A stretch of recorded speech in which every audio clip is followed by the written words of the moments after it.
Very very good afternoon बच्चों। I once again welcome you to the magical lectures of MJ star sir. बच्चों आज जो है human physiology का एक बहुत ही छोटा, बहुत ही दिलचस्प और बेहद आसान टॉपिक जो है हम शुरू करने जा रहे हैं, जिसका नाम बच्चों लिखा हुआ है लोकोमोशन एंड मूवमेंट। आपको मालूम बच्चों, लोकोमोशन मूवमेंट को हम अकॉर्डिंग टू एनसीईआरटी दो पोर्शंस के अंदर डिवाइड करके पढ़ेंगे। एक होगा बच्चों हम मसल वाले पोर्शन पर बात करेंगे, और एक बच्चों हम बोन्स एंड कार्टिलेज वाले पोर्शन पर यानी कि स्केलेटल सिस्टम पर, कंकाल तंत्र को लेकर हम जो है डिस्कशन करेंगे। बच्चों आप जो हैं मेरी आवाज सुन पा रहे हैं, मुझे देख पा रहे हैं, जल्दी से एक बार आप मुझे चैट बॉक्स में इंडिकेट कीजिए। फिर बच्चों ह्यूमन फिजियोलॉजी के नेक्स्ट चैप्टर की हम शुरुआत करेंगे, that is locomotion and movement. क्या आप मुझे देख पा रहे हैं बच्चों? क्या आप मेरी आवाज सुन पा रहे हैं? जल्दी से आप मुझे चैट बॉक्स में एक बार इंडिकेट करेंगे बच्चों।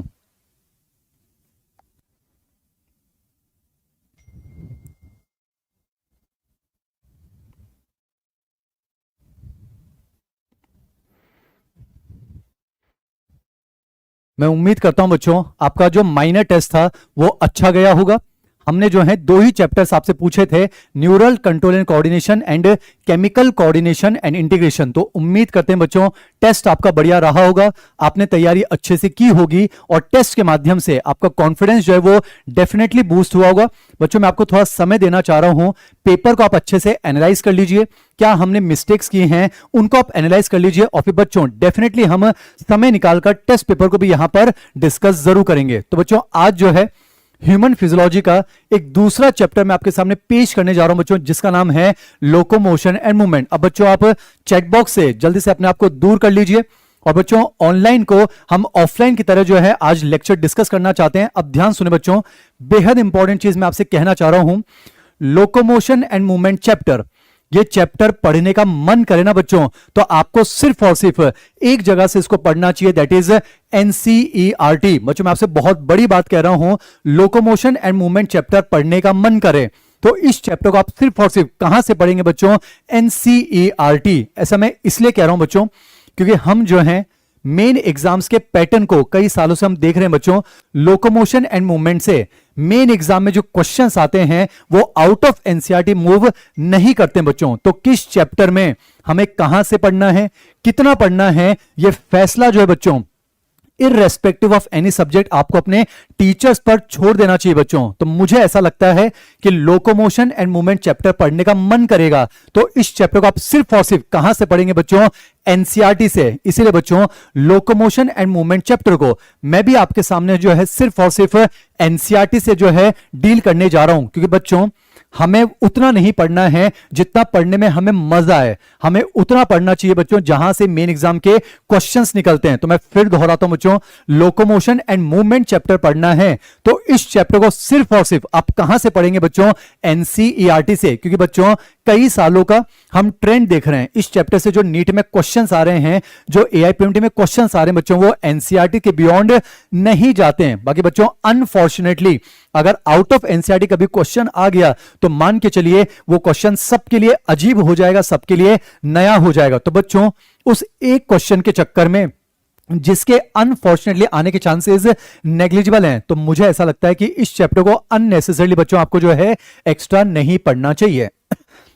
तो लोकोमोशन मूवमेंट के लिए मैं फिर दोहराता हूं बच्चों, इस चैप्टर को पढ़ना है, मतलब क्या पढ़ना है? सिर्फ और सिर्फ एनसीईआरटी से पढ़ना है। तो बच्चों आपके सामने आज आपके फरमाइश पर इस चैप्टर के लिए मैं आपके सामने क्या लेकर आया हूं बच्चों? एनसीईआरटी लेकर आया हूं। तो बच्चों आज हम जो है एनसीईआरटी को लाइन बाय लाइन यहां पर डिस्कस करना चाहेंगे।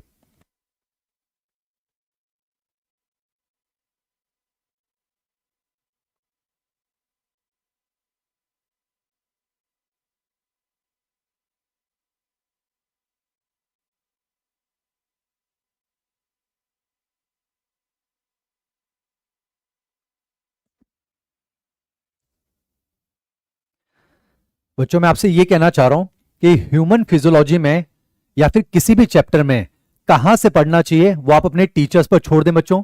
जैसे कि हमने न्यूरल कंट्रोल एंड कोऑर्डिनेशन पढ़ा बच्चों, अगर क्लास में कोई चीज डिस्कस की गई है तो वो आपको पढ़ लेना चाहिए बच्चों, क्योंकि आपको पता है एनसीईआरटी के अंदर ओलिगोडेंड्रोसाइट शब्द नहीं दिया हुआ है, पर बच्चों नीट का क्वेश्चन था ये कि माइलिन शीथ का फॉर्मेशन कौन करता है, और उसका आंसर था बच्चों स्वान सेल एंड ओलिगोडेंड्रोसाइट। तो मैं फिर दोहराता हूं बच्चों, irrespective of any subject, be it physics, be it chemistry और be it biology, आपको क्लास में जो भी डिस्कस किया जा रहा है, जो भी टीचर्स डिस्कस कर रहे हैं, बिल्कुल अंधा विश्वास करके आपको वहीं से उसको कवर करना चाहिए। बच्चों इस चैप्टर के लिए स्पेसिफिकली मैं आपसे कहना चाह रहा हूं कि लोकोमोशन एंड मूवमेंट पढ़ने का मन करे तो इस चैप्टर को आप सिर्फ कहां से पढ़ेंगे बच्चों, सिर्फ और सिर्फ एनसीईआरटी से। तो आपकी फरमाइश पर बच्चों आज जो है मैं एनसीईआरटी आपके सामने ले आया हूं, तो आपको अपने वहीं पर एनसीईआरटी को ओपन रखना है बच्चों, और लाइन बाय लाइन जो है पूरी एनसीईआरटी मैं आपके सामने इस चैप्टर में डिस्कस करने जा रहा हूं। बच्चों मैं आपको ईमानदारी से बता रहा हूं,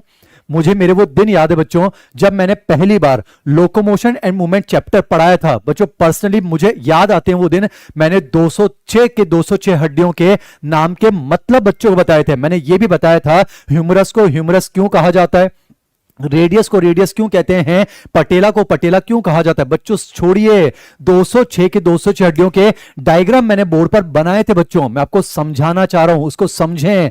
मैंने एक एक हड्डी के डायग्राम में जो लेबलिंग होती है, चाहे वो फीमर के डायग्राम में ग्रेटर ट्रोकेंटर हो, लेसर ट्रोकेंटर हो, बेटा मैंने जो है एक एक लेबलिंग के नाम का मतलब भी बताया था। पर समय के साथ साथ हमने ये रियलाइज किया बच्चों कि at the end of the day हमारे लिए ये इंपॉर्टेंस रखता है कि एनसीईआरटी में जो बातें हैं वो हमें समझ में आई या फिर नहीं आई। बच्चों कहने को तो बहुत कुछ पढ़ाया जा सकता है, जैसे कि आपको पता है हमारे अंदर जो रिस्ट बोन्स होती हैं वो 8 होती हैं। बच्चों मैं फिर दोहराता हूं, चैप्टर को अननेसेसरली आपके मनोरंजन के लिए हम इंटरेस्टिंग नहीं बनाना चाहते हैं। सबसे इंपॉर्टेंट चीज है मेन एग्जाम को क्वेश्चन सॉल्व होना चाहिए। बच्चों पढ़ाने को तो बहुत सारी कहानियां है ना, जैसे आपको पढ़ाया जा सकता है कि जो रिस्ट बोन्स होती है उन्हें कार्पस कहा जाता है। आपको पढ़ाया जा सकता है कि वो टोटल 8 बोन्स होती हैं एक हैंड में। बच्चों उनके नाम मैंने खुद ने बताए हैं, बहुत साल पहले बताया जा सकता है, scaphoid, लियोनेट, triquetrum, pisiform, trapezium, trapezoid, कैपिटेट, hamate. बच्चों मैंने तो जो है बहुत साल पहले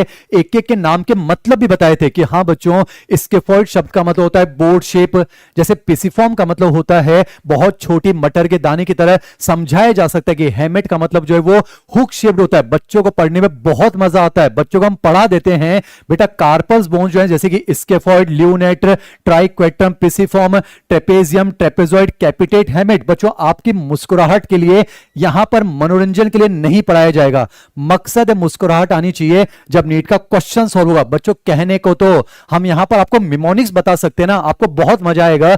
She looks too pretty याद करवाया जा सकता है बच्चों, she looks too pretty, try to catch her। बैठे बैठे मुस्कुराहट आ जाएगी, पर अफसोस यहां से नीट में क्वेश्चन नहीं पूछे जाते हैं। और बच्चों यहां जो मैंने आपके सामने मिमोनिक बोला है, ये जो मिमोनिक है मैंने नहीं बनाया बच्चों, ये मेडिकल कॉलेज के बुक्स का स्टैंडर्ड मिमोनिक है। हाँ पढ़ने में बहुत मजा आएगा कि she looks too pretty, try to catch her. आपको पढ़ाया जा सकता है कि मिस जरा हंस के दिखा, पढ़ाया जा सकता है मेलियस जो है वो हैमर शेप होती है, इनकस जो है वो एनविल शेप होती है, स्टेपिस जो है वो स्टीरअप शेप है। पर आपको पता है बच्चों कि सेंसरी ऑर्गन जो है वो भी आपके सिलेबस से अब हट चुका है। तो मैं आपको बस ये कहना चाह रहा हूं बच्चों टाइम पास नहीं करना है। अरे बताया जा सकता है पटेला जो शब्द है वो ग्रीक वर्ड पटीना से आया है। पटीना शब्द का मतलब होता है स्मॉल डिश यानी छोटे कटोरी की तरह। तो पटेला जो है वो छोटी कटोरी जैसी बोन होती है, इससे उसको पटेला कहा जाता है। पर मैं आपसे यह कहना चाह रहा हूं बच्चों नीट लेवल पर आपसे कोई नहीं पूछता है टॉपिक समझ में आया नहीं आया, दुर्भाग्यवश बस देखा जाता है ओएमआर में किसका बबल सही है। मैं फिर दोहराता हूं बच्चों, लोकोमोशन एंड मूवमेंट चैप्टर पढ़ने का मन करे तो आप इस चैप्टर को सिर्फ और सिर्फ कहां से पढ़ेंगे बच्चों, सिर्फ और सिर्फ एनसीईआरटी से। और हां बच्चों जब मैं एनसीईआरटी कह रहा हूं तो दिमाग में रखिएगा मैं लेटेस्ट एनसीईआरटी की बात कर रहा हूं। बच्चों आपके पास जो हार्ड कॉपी है वो जो है मार्केट के हिसाब से लेटेस्ट एनसीईआरटी हो सकती है, पर बच्चों हमने ऑनलाइन दुनिया से जो डाउनलोड कर रखी है मैं आपको बताना चाहूंगा, उसमें लिखा हो बच्चों रीप्रिंट ऑफ 2025-26। बच्चों ये वाली जो है शायद एनसीईआरटी आपके पास नहीं होगी। तो मैं फिर दोहराता हूं बच्चों, क्लास के अंदर जो भी चीज आपको बताई जाएगी आपको उसको बिल्कुल विश्वास रख के जो है फॉलो कर लेना चाहिए। तो मैं आपसे बस ये कहना चाह रहा हूं आपके पास जो एनसीईआरटी है उसमें बच्चों हम पेज नंबर 217 पर आ चुके हैं और हम जो हैं एक नया चैप्टर शुरू करते हैं जिसका नाम है लोकोमोशन एंड मूवमेंट। फिर दोहराता हूं बच्चों सिर्फ और सिर्फ हमें एनसीईआरटी से पढ़ना है। तो मैं आपका फिर से स्वागत करता हूं in the magical lectures of MJ star sir. आइए बच्चों ह्यूमन फिजियोलॉजी का एक लेक्चर आपके सामने शुरू करता हूं, एक टॉपिक शुरू करता हूं जिसका नाम है लोकोमोशन मूवमेंट। बच्चों हो सकता है कि आपको ऑनलाइन की दुनिया में यहां पर क्लियरली नजर ना आ रहा हो, पर बच्चों मैं आपके सामने लाइन बाय लाइन एनसीईआरटी को डिस्कस करूंगा। आपके पास एनसीईआरटी की हार्ड कॉपी होनी चाहिए। मैं आपको 1 मिनट का समय दे रहा हूं, थोड़ा मन को शांत कर लीजिए। टेस्ट को लेकर कोई परेशानी दिमाग में हो उसको निकाल दीजिए और इस चैप्टर को पढ़ने के लिए अपने आप को मेंटली प्रिपेयर कर लीजिए। बच्चों बहुत ही छोटा चैप्टर है, एकदम मुझे ऐसा लगता है 3 लेक्चर में सक्सेसफुली हम इस पूरे चैप्टर को कंप्लीट करेंगे और ये मेन एग्जाम का क्वेश्चन होना चाहिए। तो बच्चों मैं आपको थोड़ा समय दे रहा हूं, मन को शांत करेंगे, फिर हम शुरू करते हैं बच्चों, दैट इज लोकोमोशन मूवमेंट, सिर्फ और सिर्फ एनसीईआरटी बच्चों।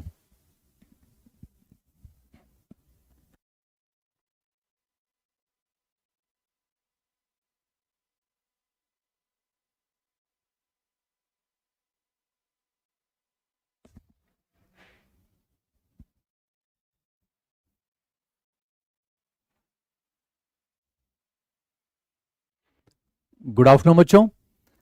तो आज मैं आपके सामने ह्यूमन फिजियोलॉजी का एक नया चैप्टर लेकर आया हूं जिसका नाम है बच्चों लोकोमोशन मूवमेंट। आपके सामने मैंने एनसीईआरटी को ओपन कर रखा है बच्चों, लाइन बाय लाइन मैं आपके सामने डिस्कस करूंगा, इसको आप सुनेंगे, समझेंगे और फिर दोहराता हूं बच्चों। मकसद मां है, मकसद 720 है, मकसद एम्स न्यू दिल्ली में एडमिशन लेना है। आइए शुरुआत करते हैं बच्चों। लोकोमोशन मूवमेंट आपके पास एनसीईआरटी है, मेरे साथ जुड़े रहेंगे, सुने बच्चों।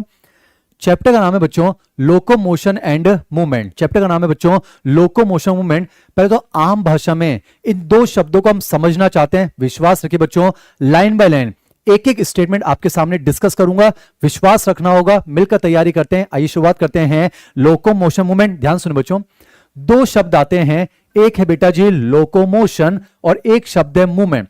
मैं आपको आम भाषा में समझाता हूं बच्चों।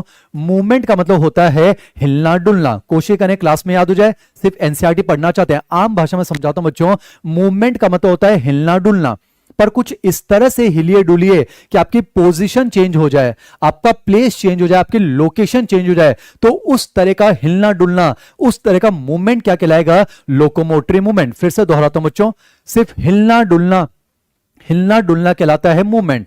पर कोई ऐसा मूवमेंट कीजिए जिससे आपकी पोजीशन चेंज हो जाए, आपकी लोकेशन चेंज हो जाए, आपका प्लेस चेंज हो जाए, तो इस तरह के मूवमेंट को कहा जाता है बेटा लोकोमोटरी मूवमेंट। तो बच्चों इस पैराग्राफ का एक बेहतरीन स्टेटमेंट मैं आपके सामने अभी पेश कर देता हूं। तो मैं कह सकता हूं all locomotion are movement but all movement are not locomotion. जैसे फॉर एग्जाम्पल बच्चों अभी मैं आपके सामने मूवमेंट कर रहा हूं पर मेरी जो पोजीशन है वो चेंज नहीं हो रही है, पर अगर मुझे पोजीशन चेंज करनी है तो मुझे मूवमेंट तो करने होंगे, और ऐसे मूवमेंट जो कि पोजीशन चेंज कर दे वो कहलाते हैं बेटा जी लोकोमोटरी मूवमेंट। तो बेहतरीन स्टेटमेंट बच्चों जी एनसीईआरटी में यहां लिखा हुआ है all locomotions are movement but all movements are not locomotion. मैं आपको बताता हूं बच्चों, लिखा हुआ है, हम कह सकते हैं बच्चों ऑल मूवमेंट्स, लिखा हुआ है all locomotions are movements but all movements are not locomotion. मैं प्रॉमिस करता हूं बच्चों एक एक स्टेटमेंट जो है आपके साथ हम डिस्कस करेंगे, सिर्फ एनसीईआरटी पढ़ना है। सुने, वापस बोलता हूं बच्चों, हिलना डुलना कहलाता है मूवमेंट। कुछ इस तरह से हिलिए डुलिए, कुछ इस तरह से मूवमेंट कीजिए कि आपकी पोजीशन चेंज हो जाए, आपका प्लेस चेंज हो जाए, आपकी लोकेशन चेंज हो जाए, तो ऐसा हिलना डुलना, ऐसे मूवमेंट कहलाते हैं बेटा लोकोमोटरी मूवमेंट। तो इस पैराग्राफ में कहीं ना कहीं आपको वर्ड भी लिखा हुआ मिल जाएगा बच्चों, दैट इज लोकोमोटरी मूवमेंट। तो वापस से बोल रहा हूं, हिलना डुलना कहलाता है मूवमेंट, कुछ इस तरह से हिलिए डुलिए कि आपकी पोजीशन चेंज हो जाए, तो ऐसे मूवमेंट कहलाते हैं लोकोमोटरी मूवमेंट। तो कह सकता हूं बच्चों हर लोकोमोशन के लिए मूवमेंट का होना जरूरी है, पर हर मूवमेंट लोकोमोशन हो जाए ये जरूरी नहीं है। तो उम्मीद करता हूं ये स्टेटमेंट आपको समझ में आया होगा बच्चों। All locomotion are movement but all movements are not locomotion. बेटा ऐसा का स्टेटमेंट हमें जो है एनिमल किंगडम में भी देखने को मिलता है।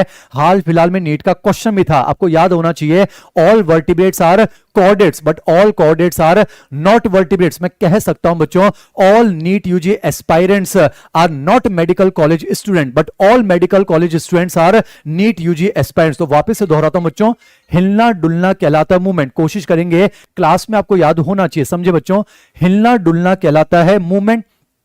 कुछ इस तरह से हिलिए डुलिए कि आपकी लोकेशन चेंज हो जाए, आपका प्लेस चेंज हो जाए, आपकी पोजीशन चेंज हो जाए, तो वो कहलाता है बेटा जी लोकोमोशन। यानी मैं कह सकता हूं all locomotion are movement but all movement are not locomotion. ये आपको समझ में आ गया है। अब ध्यान सुनिए बेटा, आप मुझे सोच के बताइए, जितने भी लिविंग बींग्स हैं, आप सिर्फ जो है ह्यूमन को लेकर नहीं चलेंगे, मैं पहली लाइन से आपके सामने पेश कर रहा हूं, तो मुझे आप सोच कर बताइए बच्चों, जितने भी लिविंग बींग्स हैं वो एनिमल हो सकते हैं या फिर प्लांट हो सकते हैं, आप मुझे सोच कर बताइए उनका सिग्निफिकेंट फीचर लोकोमोशन करना होगा या फिर मूवमेंट होगा? तो आपका जवाब होना चाहिए मूवमेंट होगा। बेटा प्लांट्स जो है नॉर्मली पोजीशन चेंज नहीं कर रहे हैं, वो लोकोमोशन नहीं कर रहे हैं, पर वो जो है हिलते डुलते तो हैं, यानी कि मूवमेंट तो करते हैं। तो मैं कह सकता हूं सभी लिविंग बींग्स का जो सिग्निफिकेंट फीचर है वो मूवमेंट होगा, ना कि लोकोमोशन। तो बेटा एनसीईआरटी के इस पैराग्राफ का जो पहला स्टेटमेंट आपके सामने रख रहा हूं, मूवमेंट इज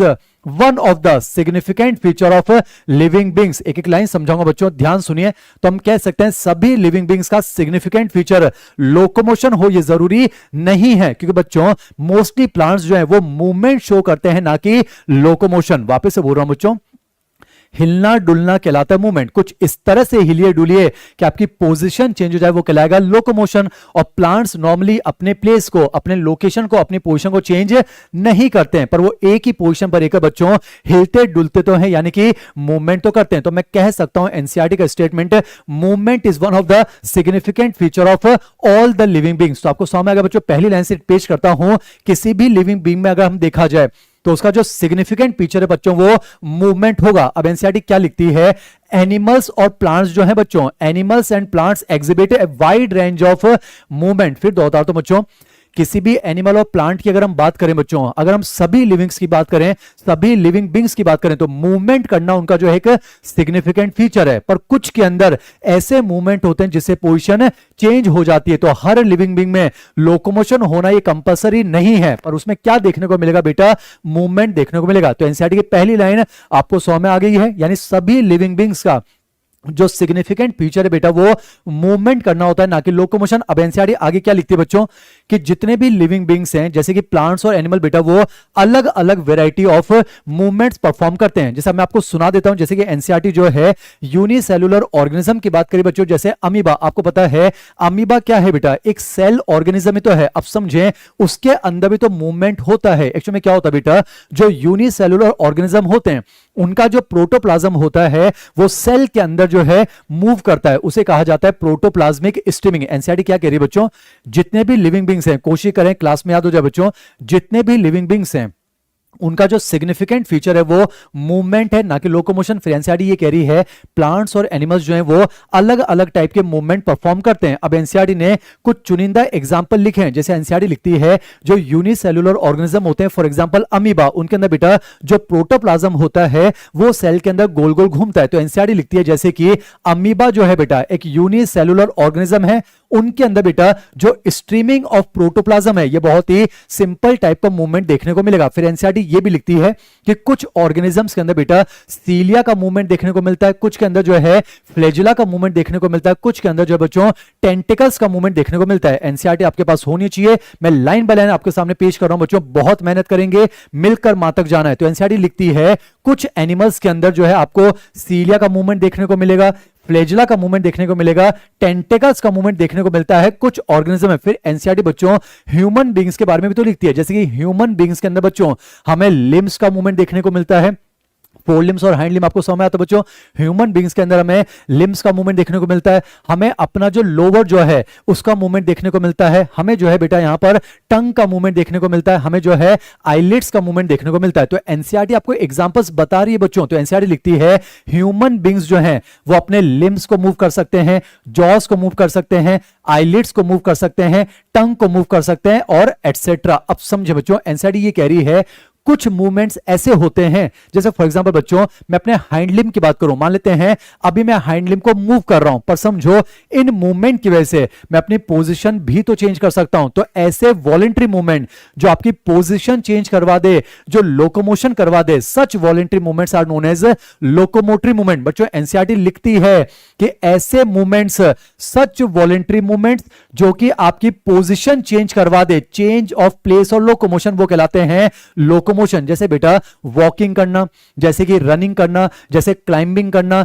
जैसे कि फ्लाइंग करना, जैसे स्विमिंग करना, ये वो वॉलेंट्री मूवमेंट है जो आपकी पोजीशन को चेंज करते हैं। तो ऐसे वॉलेंट्री मूवमेंट क्या कहलाते हैं? Locomotory movement. Line by line आपके साथ पढ़ रहा हूं बच्चों। तो एनसीईआरटी जो है कुछ लोकोमोटरी मूवमेंट्स के एग्जांपल लिखती है ना बच्चों, जैसे कि वॉकिंग करना, पोजीशन चेंज हो रही है, रनिंग करना, क्लाइंबिंग करना, फ्लाइंग करना या फिर स्विमिंग करना। अब ध्यान सुनना बच्चों, एनसीईआरटी का बेहद खूबसूरत स्टेटमेंट। एनसीईआरटी क्या लिखती है बच्चों? ध्यान सुना, एनसीईआरटी लिखती है locomotory structures need not be different from those affecting other types of movement। मैं आपको समझाता हूं बच्चों, एनसीईआरटी क्या लिख रही है कि आपके अंदर जो लोकोमोशन करवाने वाले स्ट्रक्चर हैं, जरूरी नहीं है कि ये दूसरे टाइप के मूवमेंट को अफेक्ट करने वाले स्ट्रक्चर से डिफरेंट हो। बच्चों एनसीईआरटी लिखती है कि locomotory structures need not be different. एक एक वर्ड समझा रहा हूं बच्चों, एनसीईआरटी लिखती है ना कि लोकोमोशन करवाने के लिए जो स्ट्रक्चर हैं ये दूसरे मूवमेंट को अफेक्ट करने वाले स्ट्रक्चर से डिफरेंट हो, ये जरूरी नहीं है बच्चों।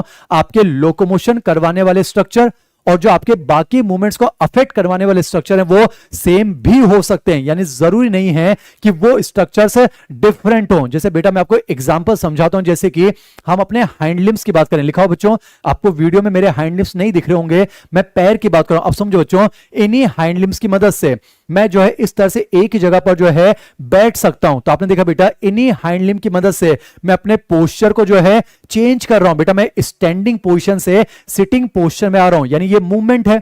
और इन्हीं हाइंड लिम्ब की मदद से बेटा मैं जो है लोकोमोशन भी तो कर सकता हूं। तो आपने देखा, हाइंड लिम्ब की मदद से मैं अपने पोस्चर को चेंज कर रहा हूं और हाइंड लिम्ब की ही मदद से मैं लोकोमोशन भी तो कर रहा हूं। तो आपने देखा बेटा, पोस्चर को चेंज करवाने वाले स्ट्रक्चर और लोकोमोशन को करवाने वाले स्ट्रक्चर जो हैं ये डिफरेंट हो, ये जरूरी नहीं होता है। जैसे कि एनसीईआरटी कुछ एग्जांपल लिखते हैं, मैं आपको समझाता हूं बेटा कि जैसे मान लो मैं आपके सामने पैरामीशियम की बात कर रहा हूं। बेटा एनसीईआरटी के पैराग्राफ में लिखा हुआ है, मान लीजिए मैं पैरामीशियम की बात कर रहा हूं।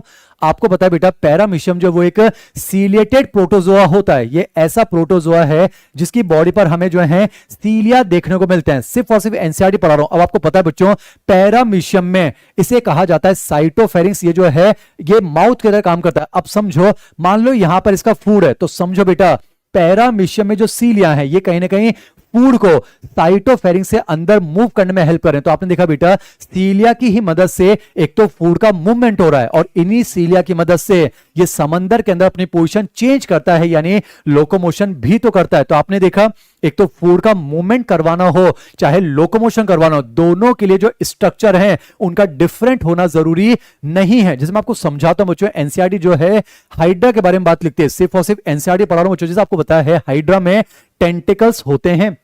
आपको पता है बेटा, उन्हीं टेंटिकल्स की मदद से वो अपने प्रे को कैप्चर करता है, यानी टेंटिकल्स जो है वो प्रे को मूव करने में हेल्प करते हैं। और आपको पता होगा बच्चों, उन्हीं टेंटिकल्स की मदद से वो सोमर सॉल्टिंग करता हुआ, यानी कि उल्टा होकर जो है अपनी पोजीशन चेंज कर सकता है, यानी कि लोकोमोशन कर सकता है। तो एनसीईआरटी का बेहद खूबसूरत statement, locomotory structures need not be different from those affecting other types of movement. यानी फिर समझाता हूं बच्चों, लोकोमोशन करवाने वाले स्ट्रक्चर, बहुत मेहनत करेंगे बच्चों, लिखा हुआ है लोकोमोशन करवाने वाले स्ट्रक्चर और दूसरे टाइप के मूवमेंट को अफेक्ट करवाने वाले स्ट्रक्चर्स का अलग होना ये जरूरी नहीं है। बेटा सारे एग्जांपल यहां लिखे हुए हैं। जैसे मैं आपको बताया, पैरामीशियम के अंदर जो सीलिया है वो जो है उसके फूड को साइटोफेरिंक्स से मूव करने में हेल्प कर रहा है। साथ ही लोकोमोशन में एनसीईआरटी में लिखा हुआ है, जैसे कि हाइड्रा जो है बेटा वो टेंटिकल्स की मदद से अपने प्रे को कैप्चर भी कर सकता है, साथ ही साथ लोकोमोशन करता है। और लिखा हुआ है, हम बेटा अपने लिंक्स की मदद से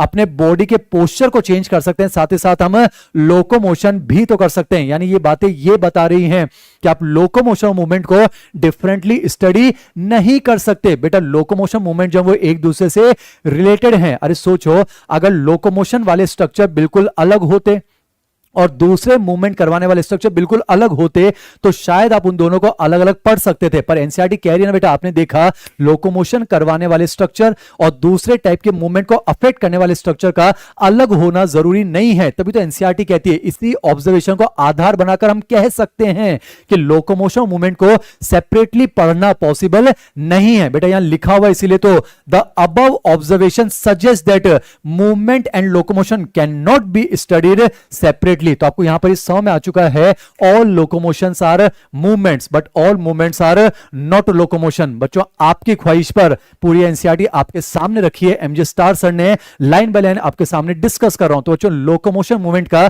पहला जो पैराग्राफ है वो कंप्लीट होता है। अब मैं आपके सामने दूसरे पैराग्राफ को पेश करता हूं, ध्यान सुना बच्चों।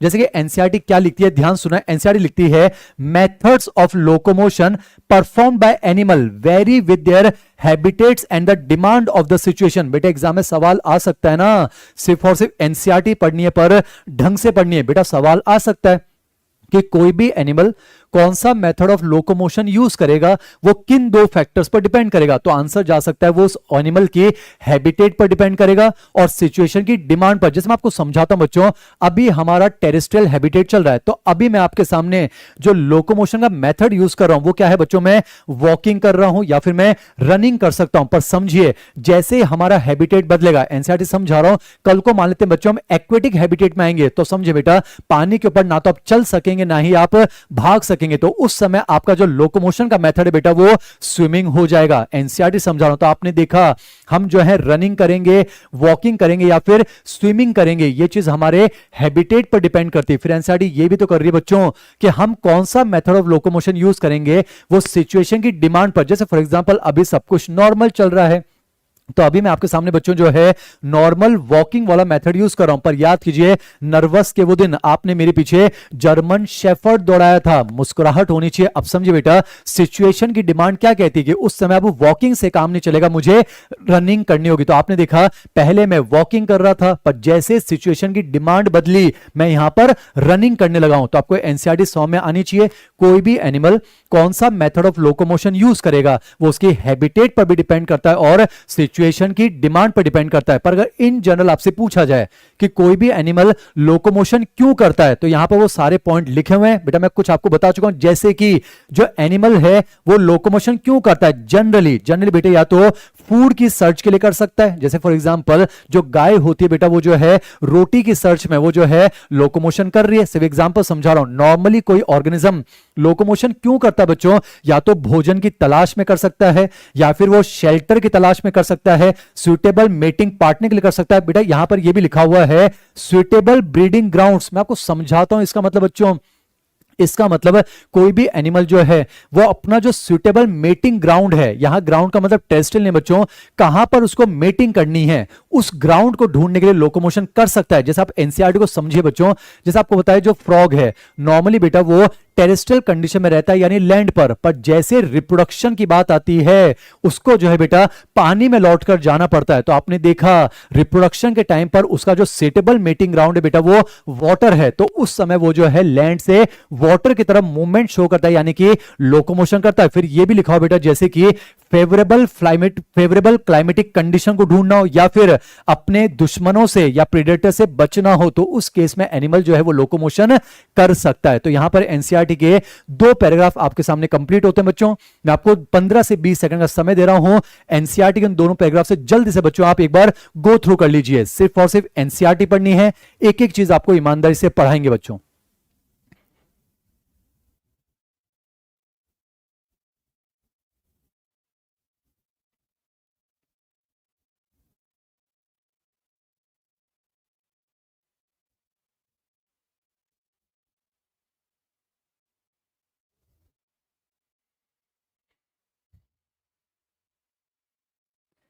चलिए बच्चों अब मैं आपके सामने आगे बढ़ता हूं। आगे एनसीईआरटी में हेडिंग लिखा हुआ है बेटा जी टाइप्स ऑफ मूवमेंट। फिर दोहराता हूं बच्चों, इस चैप्टर में समझदारी ये कहती है हमें सिर्फ और सिर्फ बच्चों एनसीईआरटी पढ़नी चाहिए, बाकी पढ़ाने के लिए बहुत कुछ है बच्चों। कि फर्स्ट वर्टिब्रे को एटलस क्यों कहा जाता है, सेकंड को एक्सिस क्यों जाता है, आपके मनोरंजन के लिए बहुत सारी चीजें हम डिस्कस कर सकते हैं बच्चों। कि जो एक्सिस होती है उसमें एक प्रोसेस होता है ओडोंटोइड प्रोसेस, जो कि एटलस के ओडोंटोइड फोसा के अंदर जो है घुस जाता है और वही प्रोसेस एटलस को रोटेट होने के लिए जो है एक्सिस प्रोवाइड करता है। बच्चों टाइम पास नहीं करना है, आपको बहुत अच्छा लगेगा सुन के। जैसे बच्चों फांसी की जब सजा दी जाती है तो सडन जर्क की वजह से उसी एक्सिस का जो ओडोंटोइड प्रोसेस है वो वहां से ब्रेक होता है वो ओडोंटेड फोसा से होते हुए मेडुला को हिट करता है और इनवॉलेंटरी एक्टिविटीज बंद हो जाती है और कुछ ही समय के अंतराल में उस इंसान की मौत हो जाती है। पर ये सब पढ़कर बच्चों मनोरंजन हो सकता है, नीट में सिलेक्शन है। तो मैं फिर दोहराता हूं, इस चैप्टर में हमें ऐसा लगता है आपको सिर्फ और सिर्फ एनसीईआरटी को ढंग से पढ़ लेना चाहिए। आइए कंटिन्यू करते हैं बच्चों, अब ध्यान सुनना। एनसीईआरटी में अगला हेडिंग लगा बेटा टाइप्स ऑफ मूवमेंट। अब हम यहां पर सिर्फ और सिर्फ ह्यूमन को रेस्पेक्ट में पढ़ेंगे। अब समझिए बच्चों, अगर पूछा जाए ह्यूमन की बॉडी में जनरली हमें मूवमेंट्स बेटा जी 3 टाइप के देखने को मिलते हैं। तो आप ध्यान रखेंगे हमारी बॉडी में जो मूवमेंट होते हैं वो मोस्टली 3 टाइप के होते हैं। सुने बेटा, एक तो अमीबॉइड मूवमेंट होते हैं यानी अमीबा की तरह, एक जो है सीलरी मूवमेंट होते हैं और एक बेटा जो है मस्कुलर मूवमेंट होते हैं। तो अकॉर्डिंग टू एनसीईआरटी आप याद रखेंगे ह्यूमन की बॉडी में, ध्यान सुनिए बेटा, ह्यूमन की बॉडी में मेनली यहां लिखा हुआ है मेन टाइप्स ऑफ, तो ह्यूमन की बॉडी में जो मूवमेंट है बेटा वो 3 टाइप के हो सकते हैं। एक अमीबॉइड मूवमेंट हो सकता है, एक सीलरी मूवमेंट हो सकता है और एक मस्कुलर मूवमेंट हो सकता है। आइए बच्चों अब हम नेक्स्ट पेज की तरफ चलते हैं। बेटा एनसीईआरटी ने अब इस पैराग्राफ में तीनों टाइप के मूवमेंट्स के सेलेक्टेड एग्जांपल लिखे हैं। जिसमें आपको समझा दूं, यहां पर उन्होंने अमीबॉइड मूवमेंट के एग्जांपल लिखे हैं बेटा, यहां पर उन्होंने जो है सीलरी मूवमेंट के एग्जांपल लिखे हैं और यहां पर बेटा उन्होंने जो है मस्कुलर मूवमेंट के एग्जांपल लिखे हैं। अब मैं आपको तीनों बता देता हूं, बाकी रीडिंग जो है फिर आप एनसीईआरटी से लगा लेंगे बच्चों। जैसे मैं आपको समझाऊं, हमारी बॉडी में कुछ सेल्स ऐसे होते हैं बेटा जो अमीबा की तरह मूवमेंट शो करते हैं। जैसे एनसीईआरटी लिखती है कुछ स्पेशल टाइप के ल्यूकोसाइट्स होते हैं बेटा। आज का जो लेक्चर है बेटा ये पूरा आपका फैक्चुअल है, बिल्कुल याद करने वाला है। एनसीईआरटी को रीड कर रहे हैं, ध्यान सुनो बच्चों। हमारी बॉडी में 3 टाइप के मूवमेंट हो सकते हैं, अमीबॉइड मूवमेंट, सीलरी मूवमेंट और मस्कुलर। अब एनसीईआरटी इस पैराग्राफ में बेटा तीनों टाइप के मूवमेंट के एग्जाम्पल बता रही है। जैसे कि अमीबॉइड मूवमेंट के एग्जाम्पल बता रहा हूं, तो एनसीईआरटी क्या लिखती है, हमारी बॉडी के अंदर कुछ स्पेशल टाइप के जो है ल्यूकोसाइट्स होते हैं बेटा। जैसे आपको पता है न्यूट्रोफिल्स होते हैं, जैसे कि मोनोसाइट्स होते हैं और कुछ बेटा जो है मैक्रोफेजेस होते हैं। आपको आइडिया बच्चों, ये अमीबा की तरह मूवमेंट शो करते हैं। अब कैसे करते हैं मैं आपको समझाता हूं, प्लीज समझना बच्चों।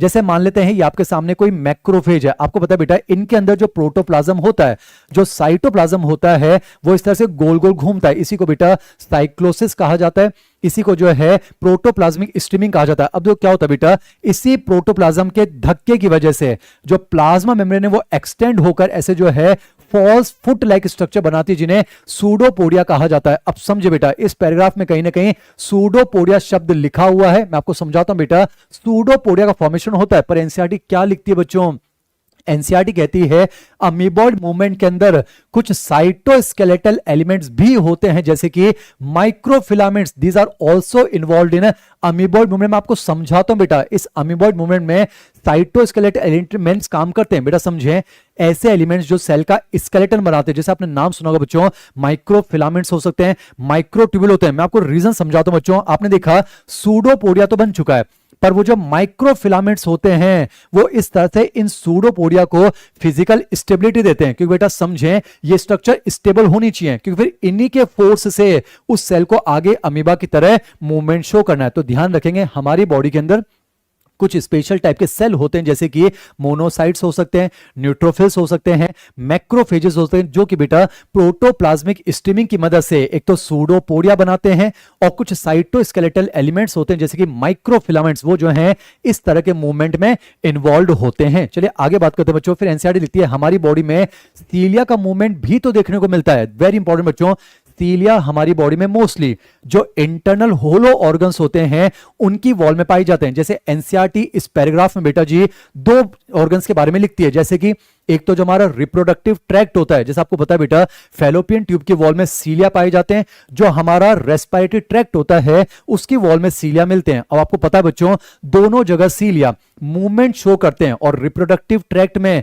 फैलोपियन ट्यूब में वो जो ओवा होता है, जो फीमेल गेमेट होता है, उसको के यूनिफॉर्म डायरेक्शन में यानी टुवर्ड्स द यूट्रस मूव करवाते हैं। और आपको पता है बच्चों, रेस्पिरेटरी ट्रैक्ट में हमारी इस एटमॉस्फेरिक एयर में बहुत सारे डस्ट पार्टिकल्स होते हैं, बहुत सारे जर्म्स होते हैं बेटा। तो एटमॉस्फेरिक एयर के साथ ये हमारी रेस्पिरेटरी ट्रैक्ट में आते हैं और चूंकि हमारी रेस्पिरेटरी ट्रैक्ट में म्यूकस भरा होता है तो म्यूकस के अंदर वो ट्रैप हो जाते हैं। अब ये म्यूकस गंदा हो चुका है तो रेस्पिरेटरी ट्रैक्ट के अंदर बेटा सीलिया पाए जाते हैं और वो सीलिया क्या करता है, उस गंदे म्यूकस को टुवर्ड्स द ओरल कैविटी जो है प्रोपेल करता है। बाद में फिर हम उसको स्पिट आउट कर सकते हैं। तो आपने देखा हमारी बॉडी में अमीबा जैसे मूवमेंट भी होते हैं, हमारी बॉडी में बेटा सीलिया का मूवमेंट भी देखने को मिलता है। तो एनसीईआरटी ने यहां पर इस पैराग्राफ में बेटा जो है सीलिएटेड एपिथेलियम की बात की है।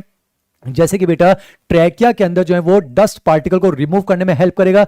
जैसे बेटा यहां पर पैसेज ऑफ ओवा की बात लिखी गई है फीमेल रिप्रोडक्टिव ट्रैक्ट में, और ये ऐसे मूवमेंट बेटा जो कि सीलिया की मदद से होते हैं। अब आगे कंटिन्यू करते हैं बेटा। एनसीईआरटी ये भी कहती है कि हमारी बॉडी में मसल की मदद से मूवमेंट होते हैं। जैसे आपको पता है बच्चों, ये जितने भी हम लिम्स के मूवमेंट करते हैं ये मसल की मदद से होते हैं। जो हम आईलिड्स के मूवमेंट करते हैं ये मसल की मदद से होते हैं। जो हम टंग का मूवमेंट करते हैं ये भी मसल की मदद से होता है। तो समझे बेटा, ये जो मूवमेंट्स हैं, जैसे आप जॉ का मूवमेंट करते हैं ये जॉ मसल मैसेटर मसल की वजह से, तो आपने देखा मसल की वजह से भी हमारी बॉडी के अंदर कुछ मूवमेंट्स देखे जाते हैं। ये सारी बातें यहां लिखी हुई है, जैसे कि बेटा लिम्स का मूवमेंट, जॉस का मूवमेंट, टंग का मूवमेंट जो है ये कहीं ना कहीं मस्कुलर मूवमेंट के एग्जाम्पल है। अब ध्यान सुनिए बच्चों, ये तो बात होगी बेटा तीन टाइप के मूवमेंट्स की। ये तो बात हो चुकी है अमीबॉइड मूवमेंट, सीलियरी मूवमेंट और मस्कुलर मूवमेंट। पर आपको पता है बच्चों, अगर हमें लोकोमोशन करना है, अगर आपको अपनी पोजीशन को चेंज करना है, तो जाहिर सी बात है उसमें मस्कुलर मूवमेंट जो है वो आपकी सिग्निफिकेंटली हेल्प करने वाले हैं। तो इस पैराग्राफ में ये भी लिखा हुआ बेटा, अगर आपको लोकोमोशन करना है तो कहीं ना कहीं मसल जो है वो आपकी हेल्प करेंगी। पर समझे बच्चों, सिर्फ और सिर्फ मसल से काम थोड़ी ना चलेगा, आपके लिए जो है स्केलेटल सिस्टम भी तो होना चाहिए। बेटा समझिए, आपके पास हड्डियों का और कार्टिलेज का पूरा एक फ्रेमवर्क होना चाहिए, क्योंकि उन्हीं के साथ बेटा जो है मसल्स जुड़ी होती है। तो एनसीईआरटी में लिखा हुआ बेटा, locomotion requires a perfect coordinated activity of muscular, skeletal and neural system. तो बेटा अगर आपको लोकोमोशन करना है तो नर्वस सिस्टम कहीं ना कहीं वॉलंटरी मूवमेंट के लिए सिग्नल जनरेट करेगा बेटा। तो नर्वस सिस्टम का रोल तो है ही सही, पर साथ ही साथ जो है स्केलेटल सिस्टम का रोल है और मसल का बहुत सिग्निफिकेंट रोल है। तो अगर आपको लोकोमोशन करना है तो एक तो नर्वस सिस्टम का इंपॉर्टेंट रोल है, मसल्स का इंपॉर्टेंट रोल है, और बेटा कंकाल तंत्र यानी कि स्केलेटल सिस्टम का इंपॉर्टेंट रोल है। बेटा नर्वस सिस्टम हम डिटेल में पढ़ चुके हैं, तो अब हमें इस चैप्टर के माध्यम से मसल के बारे में पढ़ना है और स्केलेटल सिस्टम। तो बच्चों मसल हम पढ़ेंगे अगली क्लास में। तो आज मैं आपके सामने पेश करने जा रहा हूं दैट इज स्केलेटल सिस्टम। तो बच्चों मसल वाले पोर्शन को आगे ले चलता हूं।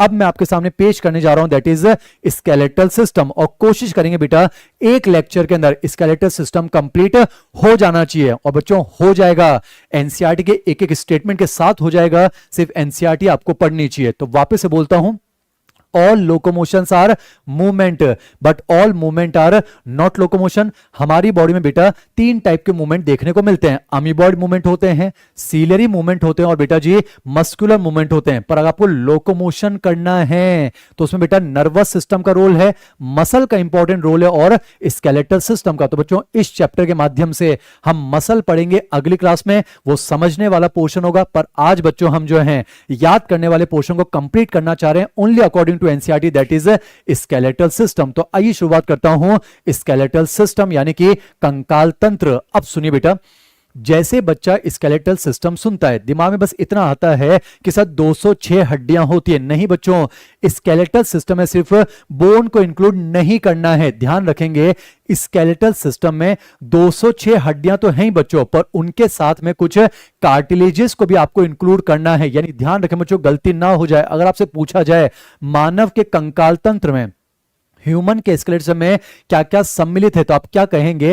Human skeletal system consist of 206 bones and a few cartilage. यानी समझ बच्चों, और हां मैं जो 206 बोन बोल रहा हूं मैं सिर्फ और सिर्फ जो है एडल्ट ह्यूमन की बात कर रहा हूं बच्चों। एम्ब्रायनिक स्टेज में बोन्स का नंबर ज्यादा होता है, पर बाद में कुछ बोन्स जो है वो फ्यूज हो जाती हैं। तो आज बेटा एक वयस्क कंकाल तंत्र के अंदर हमें 206 अस्थियां देखने को मिलती हैं। बोन यानी कि अस्थियां, कार्टिलेज यानी कि उपस्थियां, यानी कि लेकिन वो अलग बात है कि इस चैप्टर में मेनली बोन्स की बात करेंगे। पर एनसीईआरटी का स्टेटमेंट ध्यान रखिएगा, अगर आपसे पूछा जाए human skeletal system consist of, तो आपका आंसर होना चाहिए human skeletal system consist of a framework of bones and a few cartilages. तो बेटा एनसीईआरटी का स्टेटमेंट देखिए, एनसीईआरटी कहती है skeletal system consist of A framework of bones and a few cartilage. अब समझिए बेटा, एनसीईआरटी ने पहले बोन लिखा है इसलिए वो इसको फॉर्मर कहती है, यानी समझे पहले वाला। अंग्रेजी भी समझा रहा हूं बेटा, एनसीईआरटी ने कार्टिलेज बाद में लिखा है तो उसे वो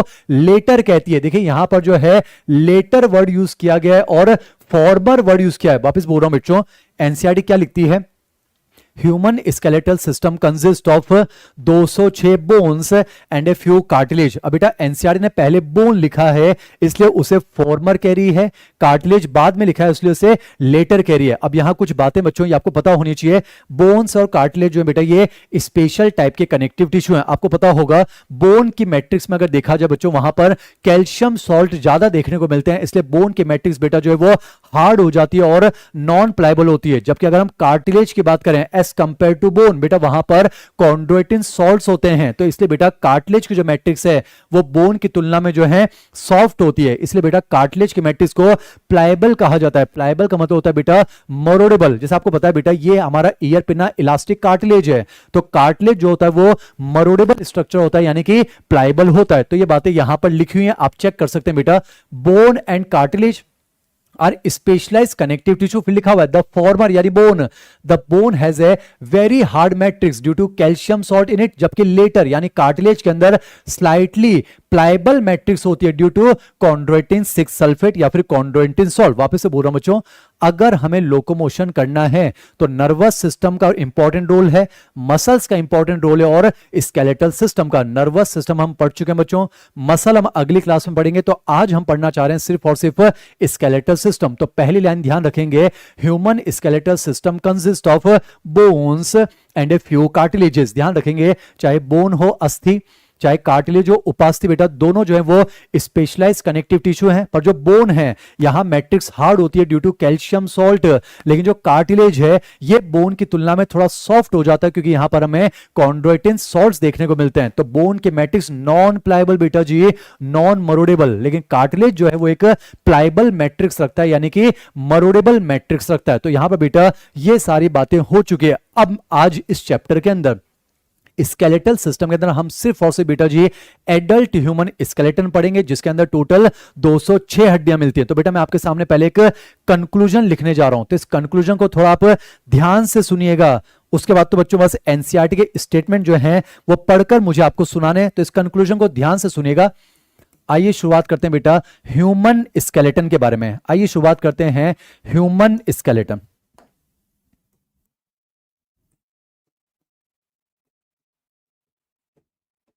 समझने वाले पोर्शन पर हम सफिशिएंट टाइम खर्च करेंगे बच्चों। आज जो है याद करने वाला पोर्शन है, सिर्फ एनसीईआरटी पढ़नी है, आराम से कंप्लीट होगा। ध्यान सुनिएगा बेटा, मैंने आपसे क्या कहा, human skeletal system consist of bones and a few cartilages, पर हमें यहां पर सिर्फ और सिर्फ बोन को डिस्कस करना है। और आपको पता है एडल्ट ह्यूमन के अंदर हमें कितनी बोन्स देखने को मिलेगी, 206। अब सिर्फ एनसीईआरटी पढ़ा रहा हूं, ये 5 मिनट आप थोड़ा ध्यान सुनिएगा बेटा, ध्यान सुनिए। हमारी जो 206 हड्डियां होती है बेटा ये दो तरीके से अरेंज हो जाती हैं। इनमें से जो है जो 80 हड्डियां होती हैं वो सेंट्रल एक्सिस पर प्रेजेंट होती हैं, तो वो बनाती है हमारा एक्सियल स्केलेटन। बेटा समझें 206 में से जो 80 हड्डियां होती है बेटा वो सेंट्रल एक्सिस पर लाई करती हैं, तो वो कहलाता है हमारा एक्सियल स्केलेटन। और बेटा जो रिमेनिंग 106 हड्डियां होती हैं वो एक्सियल स्केलेटन के बाहर हैं, यानी मैं कह सकता हूं वो अपेंडेजेस में प्रेजेंट होती हैं, तो उसे कहा जाता है बेटा अपेंडिकुलर स्केलेटन। सिर्फ और सिर्फ एनसीईआरटी पढ़ेंगे, आराम से एक लेक्चर में स्केलेटल सिस्टम कंप्लीट होता है। वापस से बोल रहा हूं बेटा, human skeletal system consist of 206 bone and a few cartilages. हमें सिर्फ और सिर्फ 206 बोन के बारे में पढ़ना है, तो ध्यान रखिएगा ये जो 206 हड्डियां बच्चों ये दो तरीके से व्यवस्थित होती हैं, अरेंज होती है। इनमें से 80 जो है वो सेंट्रल एक्सिस पर लाई करती है, वो बनाता है हमारा एक्सियल स्केलेटन। और जो रिमेनिंग 126 होती है बेटा वो हमारे एक्सियल स्केलेटन के बाहर होती हैं, या फिर मैं कह सकता हूं वो अपेंडेजेस में होती हैं, तो वो बनाता है हमारा अपेंडिकुलर स्केलेटन। अब ध्यान सुनिए बेटा, एक्सियल स्केलेटन में क्या क्या आता है सुनते जाइएगा। एक्सियल स्केलेटन में एक तो स्कल आता है बेटा, स्कल शब्द का मतलब होता है बोनी फ्रेमवर्क ऑफ द हेड। मैं आपको समझाता हूं बच्चों, हम अपनी बॉडी को 3 पार्ट में डिवाइड कर सकते हैं, हेड वाला पोर्शन है, नेक वाला पोर्शन है और ट्रंक वाला पोर्शन होता है। तो मेडिकल कॉलेज की बुक्स लिखती है बच्चों हमारे हेड का जो बोनी फ्रेमवर्क होता है उसे जो है स्कल कहा जाता है। तो एक्सियल स्कल में क्या क्या आता है पहले बोल देता हूं बच्चों। एक तो स्कल आएगा, बिल्कुल सेंट्रल एक्सिस पर है। एक आपको पता है बेटा जी जो है स्टर्नम आती है, स्टर्नम जो है इसको चेस्ट बोन कहा जाता है, इसको ब्रेस्ट बोन कहा जाता है। एक बच्चों हमारे रिब्स होते हैं और डोर्सल साइड पर हमारी जो है वर्टिब्रल कॉलम प्रेजेंट होती है। तो पहले मैं लिख देता हूं बच्चों, एक्सियल स्केलेटन में 4 चीजें आती है। एक तो जो है स्कल होता है, एक जो बेटा है स्टर्नम होती है, एक हमारे जो है बेटा जी रिब्स होते हैं, और एक क्या होती है वर्टिब्रल कॉलम होती है। क्या होता है बेटा जी वर्टिब्रल कॉलम होती है। लगे हाथ बताता हूं, एपेंडिकुलर स्केलेटन बेटा जो है दो चीजें आती है बेटा। एपेंडिकुलर स्केलेटन में जो है एक तो लिम्स आते हैं और गर्डल्स आते हैं। आपको पता बच्चों लिम्स भी दो टाइप के होंगे, जो हमारे हाथ है उन्हें फोर लिम्स कहा जाएगा, जो पैर है उन्हें हाइंड लिम्स कहा जाएगा। आपको पता बच्चों गर्डल्स भी दो टाइप के होंगे, एक होगा बेटा पेक्टोरल गर्डल और एक होता है पेल्विक गर्डल। जब नाम आया है पेक्टोरल और पेल्विक गर्डल तो एक लाइन सुन ले बच्चों, गर्डल कोई सा भी हो अगर पूछा जाए उसका प्राइमरी फंक्शन क्या है, तो ये हमारे लिम्स को एक्सियल स्केलेटन से कनेक्ट करता है। जैसे आपको आइडिया बच्चों, जो पेक्टोरल गर्डल है ये हमारे फोर लिम्ब को एक्सियल स्केलेटन से जोड़ता है, और जो हमारा पेल्विक गर्डल है बच्चों ये हमारे हाइंड लिम्ब को एक्सियल स्केलेटन से जोड़ता है। तो आज हम सिर्फ और सिर्फ स्केलेटल सिस्टम पढ़ना चाहते हैं। आप ध्यान रखेंगे बच्चों 206 हड्डियां प्लस कुछ कार्टिलेजेस, हम सिर्फ और सिर्फ 206 हड्डियां पढ़ेंगे, वो भी सिर्फ एनसीईआरटी आराम से कंप्लीट होगा बच्चों। और ध्यान सुनिएगा, इन 206 में से 80 जो है वो एक्सियल स्केलेटन है और 126 जो है बेटा वो अपेंडिकुलर स्केलेटन है। आइए पहले हम बात करते हैं एक्सियल स्केलेटन के बारे में। अब ध्यान सुनिए बच्चों, अकॉर्डिंग टू एनसीईआरटी अगर आपसे पूछा जाए स्कल में कितनी बोन है, बेटा अकॉर्डिंग टू एनसीईआरटी आंसर जाएगा, स्कल के अंदर पूछा जाए तो 22 बोन्स आंसर जाना चाहिए बच्चों। अगर आपसे पूछा जाए स्कल में टोटल कितनी बोन है तो हम अकॉर्डिंग टू एनसीईआरटी आंसर देंगे दैट इज 22 बोन्स। समझाता हूं बच्चों, एनसीईआरटी क्या लिखती है, एनसीईआरटी लिखती है skull consist of 2 sets of bone. ध्यान सुनो बच्चों, एनसीईआरटी लिखती है स्कल के अंदर 2 सेट की जो है बोन्स देखने को मिलती हैं, एक होती है बेटा क्रेनियल बोन्स और एक होती है फेशियल बोन्स। आपको समझाता हूं बच्चों, क्रेनियल बोन्स हमारे अंदर कितनी होती है 8। नाम आपको मालूम बच्चों, टाइम पास नहीं करेंगे। एक फ्रंटल बोन होती है, एक हो गई, एक ऑक्सिपिटल होती है 2 हो गई, 2 टेम्पोरल होती है 4 हो गई, 2 पैराइटल होती है 6 हो गई बेटा, एक जो है स्फिनॉइड होती है और एक जो है बेटा जी एथमॉइड होती है। मैं आपकी खुशी के लिए लिख देता हूं बेटा, एक जो है फ्रंटल हो गई, एक जो है ऑक्सिपिटल हो गई, 2 जो है पैराइटल हो गई, 2 जो है बेटा 2 जो है वो टेम्पोरल हो जाएगी बेटा, 2 जो है वो टेम्पोरल हो जाएगी, एक जो है स्फिनॉइड होती है और एक जो है बेटा वो एथमॉइड होती है। तो ध्यान रखेंगे बेटा क्रेनियल बोन्स जो है वो टोटल 8 होती हैं और आपको पता है ये 8 हड्डियां मिलकर एक बॉक्स बनाती है जिसे क्रेनियल बॉक्स कहा जाता है, जिसके अंदर हमारा ब्रेन सिचुएटेड होता है। तो यहां पर एनसीईआरटी का स्टेटमेंट हो चुका है। अब समझे बच्चों, एनसीईआरटी कहती है हमारे अंदर टोटल 14 जो है फेशियल एलिमेंट्स होते हैं बेटा, समझना, यानी कि फेशियल बोन्स अगर देखा जाए तो टोटल 14 होती है। और एनसीईआरटी क्या कहती है बेटा, एनसीईआरटी कहती है जो फेशियल बोन्स होती हैं ये हमारे स्कल का फ्रंटल पोर्शन बनाती हैं। और बेटा एनसीईआरटी के अंदर एक फिगर लिखा हुआ है, एक फिगर बना हुआ है, उसके अंदर कुछ सेलेक्टेड फेशियल बोन्स के बारे में लिखा हुआ है। जितना एनसीईआरटी में है वो आपको याद होना चाहिए। जिसमें आपको समझाता हूं बच्चों, इंपॉर्टेंट चीज ये याद रखिएगा, अगर आपसे पूछा जाए फेशियल बोन्स में कौन कौन सी अनपेयर्ड होती है तो आप ध्यान रखेंगे बेटा, एक तो जो है वोमर होती है, एक वोमर होती है और एक बेटा जो है मैंडिबल होती है। बेटा वोमर एक होती है, मैंडिबल एक होती है। मैं फिर दोहराता हूं, सिर्फ और सिर्फ एनसीईआरटी आपको रिवाइज करनी चाहिए when it comes to locomotion movement. जिसमें आपको समझाऊं बच्चों, ये जो हमारी नोज है अगर आप इसको रिमूव कर देंगे तो अंदर एक सिंगल बोन देखने को मिलती है जिसे वोमर कहा जाता है। आपको पता है बेटा ये जो लोअर जो बनता है ये एक सिंगल बोन होती है जिसको मैंडिबल कहा जाता है। तो ध्यान रखिएगा 14 में से 2 हड्डियां ऐसी हैं जो कि अनपेड होती है, मतलब इनका कोई भी जोड़ीदार नहीं होता है। फिलहाल मैं आपको नाम बता देता हूं बच्चों, एक वोमर होती है, एक जो है मैंडिबल होती है। अब मैं आपको बताता हूं बेटा, 2 जो है वो मैक्सिला होती हैं बेटा, 2 जो है वो मैक्सिला होती हैं जो कि अपर जॉ बनाती हैं। मैं आपको बताता हूं बेटा, 2 जो है वो नेजल बोन होती है बेटा, 2 जो है वो नेजल बोन होती है। और समझते हैं 2 जो है बेटा वो पैलेटाइन बोन होती है जो हमारे हार्ड पैलेट को बनाती हैं, 2 जो है पैलेटाइन बोन होती हैं। 2 जो है बेटा जो है वो इंटरनल नेजल कॉन्का होती हैं। बेटा ये वर्ड एनसीईआरटी में नहीं तो मैं नहीं लिख रहा हूं। और बेटा 2 जो होती हैं, 2 जो होती हैं वो जाइगोमेटिक होती हैं। बेटा ये रटना है, 2 जो है वो जाइगोमेटिक होती हैं जिन्हें चीक बोन्स कहा जाता है। और बेटा 2 जो है वो हमारी लैक्राइमल बोन्स होती हैं, 2 जो होती हैं वो हमारी लैक्राइमल बोन्स होती हैं। तो आप देख सकते हैं 2 2 दो, दो और दो, तो बेटा दो दो चार, चार और दो जो है वो छह, छह दो आठ हो जाएंगे, आठ और दो जो है वो 10 हो जाएगा। और बेटा मैंने आपको बताया दो जो है वो इंटरनल नेजल कॉन्का होती है, तो टोटल 12 हो गई है। एक वोमर होती है और एक मैंडिबल होती है। तो फिलहाल जो बेटा स्कल वाला पोर्शन कंप्लीट होता है अकॉर्डिंग टू एनसीईआरटी। ध्यान रखेंगे बेटा skull consist of total 22 bones, तो ध्यान रखेंगे स्कल के अंदर 22 बोन्स होती हैं, जिसके अंदर बेटा 8 जो है वो क्रेनियल बोन्स होती हैं और 14 जो है वो फेशियल स्केलेटल एलिमेंट्स होते हैं। और समझें क्रेनियल बोन्स तो क्रेनियल बॉक्स बनाती हैं जो कि ब्रेन को प्रोटेक्शन देती हैं, और जो फेशियल बोन्स होती हैं ये स्कल का फ्रंट पोर्शन बनाती हैं। अब बच्चों में आपको यहां पर जो है एनसीईआरटी में जो कंफ्यूजन है वो मैं आपका दूर करता हूं। ध्यान सुना बेटा, स्कल बोन तो कितनी होती है 22, पर समझे बेटा कुछ जो है वो स्कल एसोसिएटेड बोन्स होती हैं। बेटा हमारे स्कल से भी एसोसिएटेड बोन्स होती हैं और वो कितनी होती है बेटा 7 होती है। मैं आपको बताता हूं, एक होती है बेटा जी हायोइड बोन, और जो ईयर ऑसिकल्स होती हैं, ईयर ऑसिकल्स कितनी होती है बेटा 6 होती है। आपको पता बेटा हर मिडल ईयर के अंदर 3 ईयर ऑसिकल होती है, मेलियस, इनकस, स्टेपिस। ज्यादा डिटेल में नहीं जाना बच्चों, वैसे आपको पता है स्टेपिस जो है वो मिडल ईयर की सबसे छोटी बोन होती है, पूरे शरीर की सबसे छोटी। तो आपने देखा एक तो इस मिडल ईयर में 3 हो जाएंगी बेटा मेलियस, इनकस, स्टेपिस, इस मिडल ईयर में 3 हो जाएंगी मेलियस, इनकस, स्टेपिस। और ध्यान रखिएगा बेटा हमारी बक्कल कैविटी के फ्लोर पर एक सिंगल यू शेप्ड बोन होती है जिसे हायोइड बोन कहा जाता है। अब मैं आपको समझाता हूं, आपके पास जो एनसीईआरटी की हार्ड कॉपी है उसमें यह लिखा हुआ है बच्चों, आपकी एनसीईआरटी में यह लिखा हुआ है कि single U shaped bone lies at the floor of buccal cavity जिसे हायोइड कहा जाता है। और आपके एनसीईआरटी में यह लिखा हुआ है बच्चों, it is also included in the school.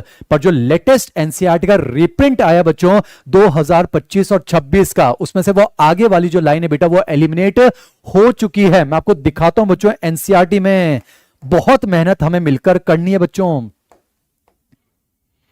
जैसे आप देखिए ये आपकी एनसीईआरटी वाली बात चल रही है बच्चों, ध्यान सुनना। आपकी एनसीईआरटी में क्या लिखा हुआ है, आपके एनसीईआरटी में ये लिखा हुआ है बेटा, मैं आपको बताता हूं ए सिंगल। आपकी एनसीईआरटी में क्या लिखा हुआ है वो देखिए, आपकी एनसीईआरटी में लिखा हुआ है a single U shaped bone called hyoid is present at the base of the buccal cavity. और उसके आगे ये लिखा हुआ है it is also included in the school. यानी आपकी एनसीईआरटी के अकॉर्डिंग बेटा हायोइड को भी स्कल का पार्ट मानना पड़ेगा। पर एनसीईआरटी पहले क्या लिख चुकी है, स्कल के अंदर टोटल 22 बोन्स है बेटा। अगर आप हायोइड को स्कल का पार्ट मानोगे तो फिर तो आंसर 23 हो जाएगा। तो ध्यान रखिएगा according to NCERT latest reprint, ध्यान रखिएगा हायोइड बोन जो है बेटा वो स्कल का पार्ट नहीं माना जाएगा। अरे देखिए ना आपके एनसीईआरटी में ये लिखा हुआ है it is also included in the school, पर जो लेटेस्ट प्रिंट आया है बेटा देखिए उसमें आगे वो स्टेटमेंट जो है एलिमिनेट हो चुका है, नहीं लिखा हुआ है। सीधे आगे फिर ये लिखा हुआ है each middle ear contains 3 tiny bones malleus, incus and stapes collectively called as ear ossicle. तो मैं आपको ये समझा रहा हूं बच्चों, आपके पास जो हार्ड कॉपी है उसमें यह लिखा हुआ है कि बक्कल कैविटी के फ्लोर पर एक सिंगल यू शेप्ड बोन है जिसे हायोइड कहा जाता है, it is also included in the skull. तो मुझे ऐसा लगता है वो जो लिखा हुआ है it is included in the school वो आपको वहां से एलिमिनेट कर देना चाहिए। तो बटो अकॉर्डिंग टू एनसीईआरटी अगर सवाल आ गया स्कल के अंदर टोटल कितनी बोन्स है, तो आंसर जाएगा बेटा 22 बोन्स। क्रेनियल बोन्स तो 8 हो जाएंगी और फेशियल बोन्स जो है वो 14 हो जाएंगी। बेटा हायोइड बोन को स्कल का पार्ट नहीं मानना है, उसे हम क्या कह सकते हैं, वो स्कल एसोसिएटेड बोन है। तो आपने देखा बेटा स्कल के अंदर जो है हमारे पास कितनी बोन्स है 22, और स्कल एसोसिएटेड कितनी हो जाएंगी 7। तो जो हमारा स्कल स्केलेटन है उसमें टोटल बेटा जो है 29 बोन्स हो जाएंगी। तो स्कल स्केलेटन की अगर हम बात करें तो स्कल स्केलेटन के अंदर बेटा जो है टोटल 29 बोन्स हो जाएंगी। ये स्कल स्केलेटन की बात हो चुकी है, तो इसका आप एक बार ऑब्जर्व कर लीजिए बच्चों।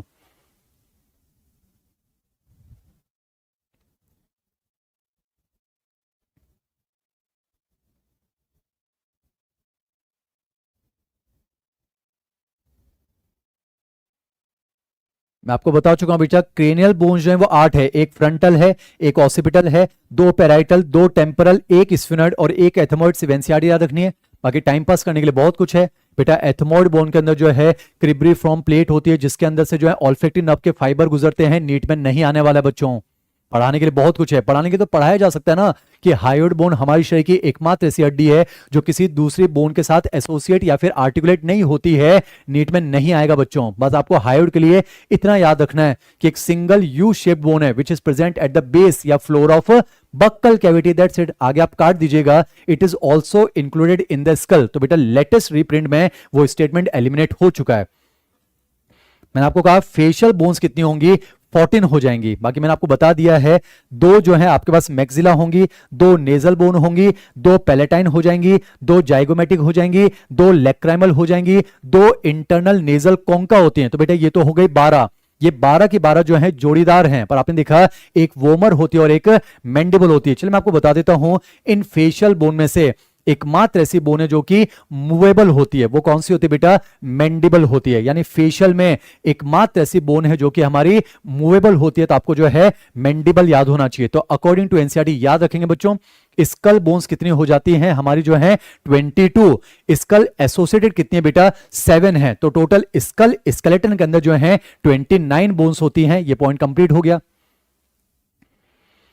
आइए बात करते हैं बच्चों एक्सियल स्केलेटन में अगली बोन आती है बच्चों स्टर्नम। तो स्टर्नम के लिए इतना याद रखेंगे, ये एक फ्लैट बोन होती है बच्चों। मैं आपको लगे हाथ बताता हूं, एनसीईआरटी जो है वो 3 के बारे में तो एक्सेप्शन लिखती है, जैसे समझे बेटा स्टर्नम जो है वो फ्लैट बोन है, ध्यान रखिएगा। जो रिब्स हैं वो फ्लैट बोन है, और जो S for scapula, S for शाबाशी है बेटा, ये जो है फ्लैट बोन है। और भी हो सकती है बच्चों, जैसे कि हमारी क्रेनियल बोन जो है वो चपटी अस्थियां हो सकती हैं, पर 3 के लिए स्पेसिफिकली आपको याद होना चाहिए। तो एनसीईआरटी कहती है स्टर्नम जो है बेटा वो जो है फ्लैट बोन है, जो रिब्स जो है वो जो है फ्लैट बोन है, और जो स्कैपुला होती है वो फ्लैट बोन होती है। अब स्टर्नम के लिए बस इतना याद रखेंगे बच्चों, स्टर्नम पहली बात तो कितनी होती है बेटा, एक होती है। स्टर्नम जो है वो एक होती है, और ये कहां प्रेजेंट होती है, it is a flat bone situated on the ventral midline of the thorax. बेटा ये थॉरिक्स है, नीचे एब्डोमेन है, तो हमारे थॉरिक्स की वेंट्रल मिडलाइन पर एक फ्लैट बोन प्रेजेंट होती है जिसे स्टर्नम कहा जाता है। दैट्स इट, इतना आपको याद होना चाहिए। अब आप चाहो कि मैं आपको स्टर्नम के बारे में डिटेल में समझाऊं कि बेटा pro sternum, meso sternum, meta sternum, आप चाहो कि मैं ये बताऊं बेटा मेटल स्टर्नम को जिफॉइड प्रोसेस कहा जाता है। ये वर्ड जिफोस से आया है, जिसका मतलब स्वॉर्ड लाइक होता है, तलवार की तरह। तो ऐसा लगता है कि स्टर्नम जो है वो उल्टी तलवार जो यहां लटकी हुई है बच्चों, टाइम पास नहीं करना है, मकसद मां है। इस चैप्टर का मतलब है सिर्फ और सिर्फ एनसीईआरटी। तो ध्यान रखेंगे स्टर्नम क्या है, ये एक फ्लैट बोन है which is situated on the ventral midline of the thorax, यहां पर कंप्लीट होता है स्टर्नम। तो जो एक्सियल स्केलेटन की जो है 30 हड्डियां हो चुकी हैं। आइए बात करते हैं वर्टिब्रल कॉलम के बारे में, इसको ध्यान सुनेगा बेटा, समझें। एक एडल्ट ह्यूमन की बात करें बच्चों, तो वर्टिब्रल कॉलम पहली बात जो है बच्चों डोर्सल साइड पर प्रेजेंट होती है। आपको पता है एक एडल्ट के अंदर 26 छोटी छोटी हड्डियां होती हैं जिनको वर्टिब्रा कहा जाता है। बेटा सिंगुलर में हम वर्टिब्रा कह सकते हैं, प्लूरल में हम वर्टिब्री कह सकते हैं। तो एनसीईआरटी कहती है बच्चों एक एडल्ट ह्यूमन की बात करें तो डोर्सल साइड पर 26 छोटी छोटी हड्डियां सीरियल वाइज अरेंज होकर क्या बनाती है बच्चों, हमारी रीढ़ की हड्डी यानी वर्टिब्रल कॉलम। तो वर्टिब्रल कॉलम में आप याद रखेंगे कितनी हड्डियां बेटा, 26 हड्डियां हैं, दैट्स इट। बाकी आप परेशान ना हो बच्चों, ये जो नया पीडीएफ है ये भी मैं टेलीग्राम पर शेयर कर दूंगा। आप मेरे साथ बस कनेक्टेड रहिए, मन को क्लियर रखिए, थॉट्स को क्लियर रखिए, मकसद को क्लियर रखिए। बाकी फुल सपोर्ट में हम आपके साथ हैं ना बच्चों। तो आप वर्टिब्रल कॉलम के लिए याद रखेंगे कि हमारी डोर्सल साइड पर 26 छोटी छोटी वर्टिब्रीज जो हैं वो सीरियल वाइज अरेंज होकर किसका फॉर्मेशन करती है बच्चों, वर्टिब्रल कॉलम का, जिसको आम भाषा में रीढ़ की हड्डी कहा जाता है। इतना पता होना चाहिए।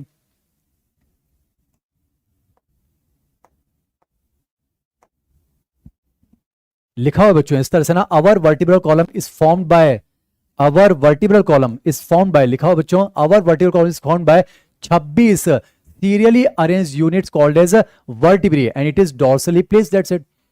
बच्चों वर्टिब्रल कॉलम कहां से प्रेजेंट होती है, वो हमारे स्कल के बेस से जो है ओरिजिनेट हो जाती है, और वो हमारे ट्रंक का जो है मेन फ्रेमवर्क बनाती है। मैं आपको समझा चुका हूं, जो पूरा पोर्शन है धड़ उसे ट्रंक कहा जाता है।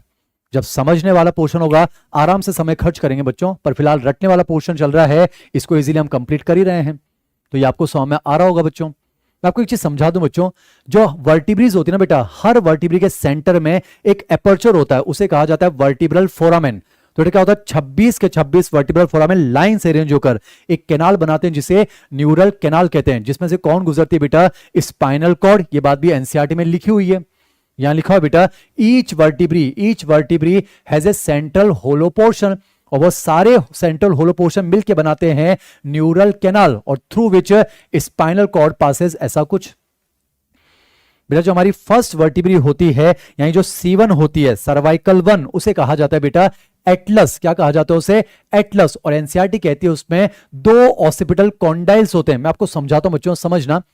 जो हमारी एटलस होती है ना बेटा, समझें। चलिए पहले ऑसिपिटल बोन की बात करते हैं। मान लेते हैं ये पूरा स्कल है, तो समझना बेटा, मान लेते हैं ये मेरी ऑसिपिटल बोन है। आप समझो यहां फ्रंटल बोन होगी बेटा, मेरे डायग्राम की बात चल रही है, यहां फ्रंटल होगी, यहां 2 पैराइटल होंगी, इधर 2 टेम्पोरल होंगी, पीछे बेटा ऑसिपिटल है। ऑसिपिटल बोन जो है थोड़ी सी कर्व्ड हो जाती है बेटा, यानी कि occipital bone also participate in the formation of base of skull. अब समझना बेटा, मान लेते हैं ऊपर पूरा स्कल है, ये ऑसिपिटल बोन है, तो ऑसिपिटल बोन से जो है 2 बोनी प्रोजेक्शन निकलते हैं बेटा, इस तरह से, उन्हें कहा जाता है ऑसिपिटल कॉन्डाइल। कितने कॉन्डाइल निकलते हैं बेटा? 2 निकलते हैं, तो उन्हें कहा जाता है ऑसिपिटल कॉन्डाइल। इसीलिए हमारा स्कल कहलाता है डाइकॉन्डाइलिक स्कल। और देखिए बेटा, इस तरह से 2 कॉन्डाइल निकलते हैं, और ये 2 ऑसिपिटल कॉन्डाइल फर्स्ट जो हमारी सर्वाइकल वर्टिब्री है यानी एटलस, उससे जाकर आर्टिकुलेट होते हैं, और जब कॉन्डाइल से कॉन्डाइल जुड़ते हैं उसे कॉन्डिलॉइड जॉइंट कहा जाता है। नहीं याद रखना है बच्चों, बस ध्यान रखेंगे हमारा जो स्कल है उसका बेस बनाती है ऑसिपिटल बोन, उससे कितने कॉन्डाइल निकलते हैं? 2 कॉन्डाइल निकलते हैं, इसलिए हमारा स्कल कहलाता है बेटा डाइकॉन्डाइलिक स्कल। जो पाइसेस होती हैं, जो रेप्टाइल्स होते हैं, जो बर्ड्स होते हैं, उनके अंदर मोनोकॉन्डाइलिक स्कल है। बाकी जो एम्फीबियंस और मैमल्स हैं उनके अंदर डाइकॉन्डाइलिक स्कल है। बच्चों बचाने के लिए बहुत कुछ है, मनोरंजन करने के लिए बहुत कुछ है बेटा। ये जो जॉइंट बनता है इसको एटलेंटो ऑसिपिटल जॉइंट कहा जाता है। ये कॉन्डिलॉइड जॉइंट है, और इसी की वजह से हम अपने स्कल को इस तरह से मूव कर पाते हैं, तो ऐसा लगता है हम किसी से यस कह रहे हैं। इसलिए बेटा एटलस को जो है यस बोन कहा जाता है। पर ये मनोरंजन की बात है, एनसीईआरटी में नहीं है, हम डिटेल में डिस्कस नहीं करेंगे, तो इतना आपको याद होना चाहिए बच्चों। तो याद रखेंगे हमारी जो वर्टिब्रल कॉलम होती है ना बेटा, जो वर्टिब्रल कॉलम होती है वो फर्स्ट सर्वाइकल वर्टिब्री एटलस से जो है वहां पर ऑसिपिटल बोन 2 ऑसिपिटल कॉन्डाइल की मदद से जुड़ती है। अब मैं आपको समझा दूं बच्चों, आपको पता है रीजन वाइज हम 5 रीजन की बात करते हैं, cervical region, thoracic region, lumbar region, sacral region और कॉक्सियल रीजन। बेटा अगर मैं आपके सामने एम्ब्रायनिक वर्टिब्रल कॉलम की बात करूं, एम्ब्रायनिक वर्टिब्रल कॉलम की, तो ध्यान सुनना, 7 तो होती है सर्वाइकल वर्टिब्री, 12 होती है थोरेसिक वर्टिब्री, बेटा लंबर होती है 5, सैक्रल वर्टिब्री होती है 5, और कॉक्सियल वर्टिब्री होती है 4। बेटा ये जो मैंने आपके सामने वर्टिब्रल फॉर्मूला लिखा है, ये जो है एम्ब्रायनिक वर्टिब्रल कॉलम का है। बेटा एम्ब्रायनिक स्टेज में 33 वर्टिब्रीज होती हैं, पर समझें एडल्ट की बात करूं बच्चों, तो 5 सैक्रल वर्टिब्री फ्यूज होकर एक सैक्रम बोन बनाती है, और 4 कॉक्सियल वर्टिब्री फ्यूज होकर एक कॉक्सिक्स बनाती है। तो आज हमारे अंदर सैक्रल वर्टिब्री नहीं है, सैक्रम बोन है। आज हमारे अंदर कॉक्सियल वर्टिब्री नहीं है, कॉक्सिक्स बोन है। तो ये आपको समझ में आना चाहिए। तो ये जो आपके सामने वर्टिब्रल फॉर्मूला लिखा हुआ है बेटा, ये किसका लिखा हुआ है? एडल्ट की वर्टिब्रल कॉलम का, दैट्स इट। यहां पे बेटा ब्रैकेट में लिखा है, इसका मतलब ये फ्यूज कंडीशन को बता रहा है। बेटा इसी चीज को हम ऐसे भी लिख सकते हैं, C7 T12 L5 S1 या फिर CO1 लिखा जा सकता है, ऐसा कुछ। दोनों के दोनों जो है बेटा ये एडल्ट वर्टिब्रल कॉलम के फॉर्मूले हैं, आपके एनसीईआरटी में नहीं लिखे हुए हैं, पर ये आपको याद होना चाहिए, दैट्स इट। बाकी एनसीईआरटी में लिखा हो बच्चों, सर्वाइकल वर्टिब्री जो है हमारे अंदर 7 होगी, सर्वाइकल वर्टिब्री बेटा 7 होती है, थोरेसिक 12 होती है, लंबर 5 है। सैक्रल वर्टिब्री की बात करूं बेटा 1 है क्योंकि वो फ्यूज हो चुकी है। कॉक्सियल की बात करूं तो 1 है क्योंकि वो फ्यूज हो चुकी है, ऐसा कुछ, दैट्स इट। अब बेटा एनसीईआरटी की एक लाइन समझेंगे, जो मैमल्स होते हैं उनके अंदर 7 सर्वाइकल वर्टिब्री देखने को मिलती है, पर एनसीईआरटी क्या लिखती है बच्चों? एनसीईआरटी ढंग से पढ़ लेंगे, मां तक जाना जो है वो आसान हो जाएगा। एनसीईआरटी क्या लिखती है बच्चों? The number of cervical vertebrae are 7 in almost all the mammals including human beings. तो इस स्टेटमेंट को ध्यान से पढ़िए बच्चों, एनसीईआरटी क्या कहना चाह रही है?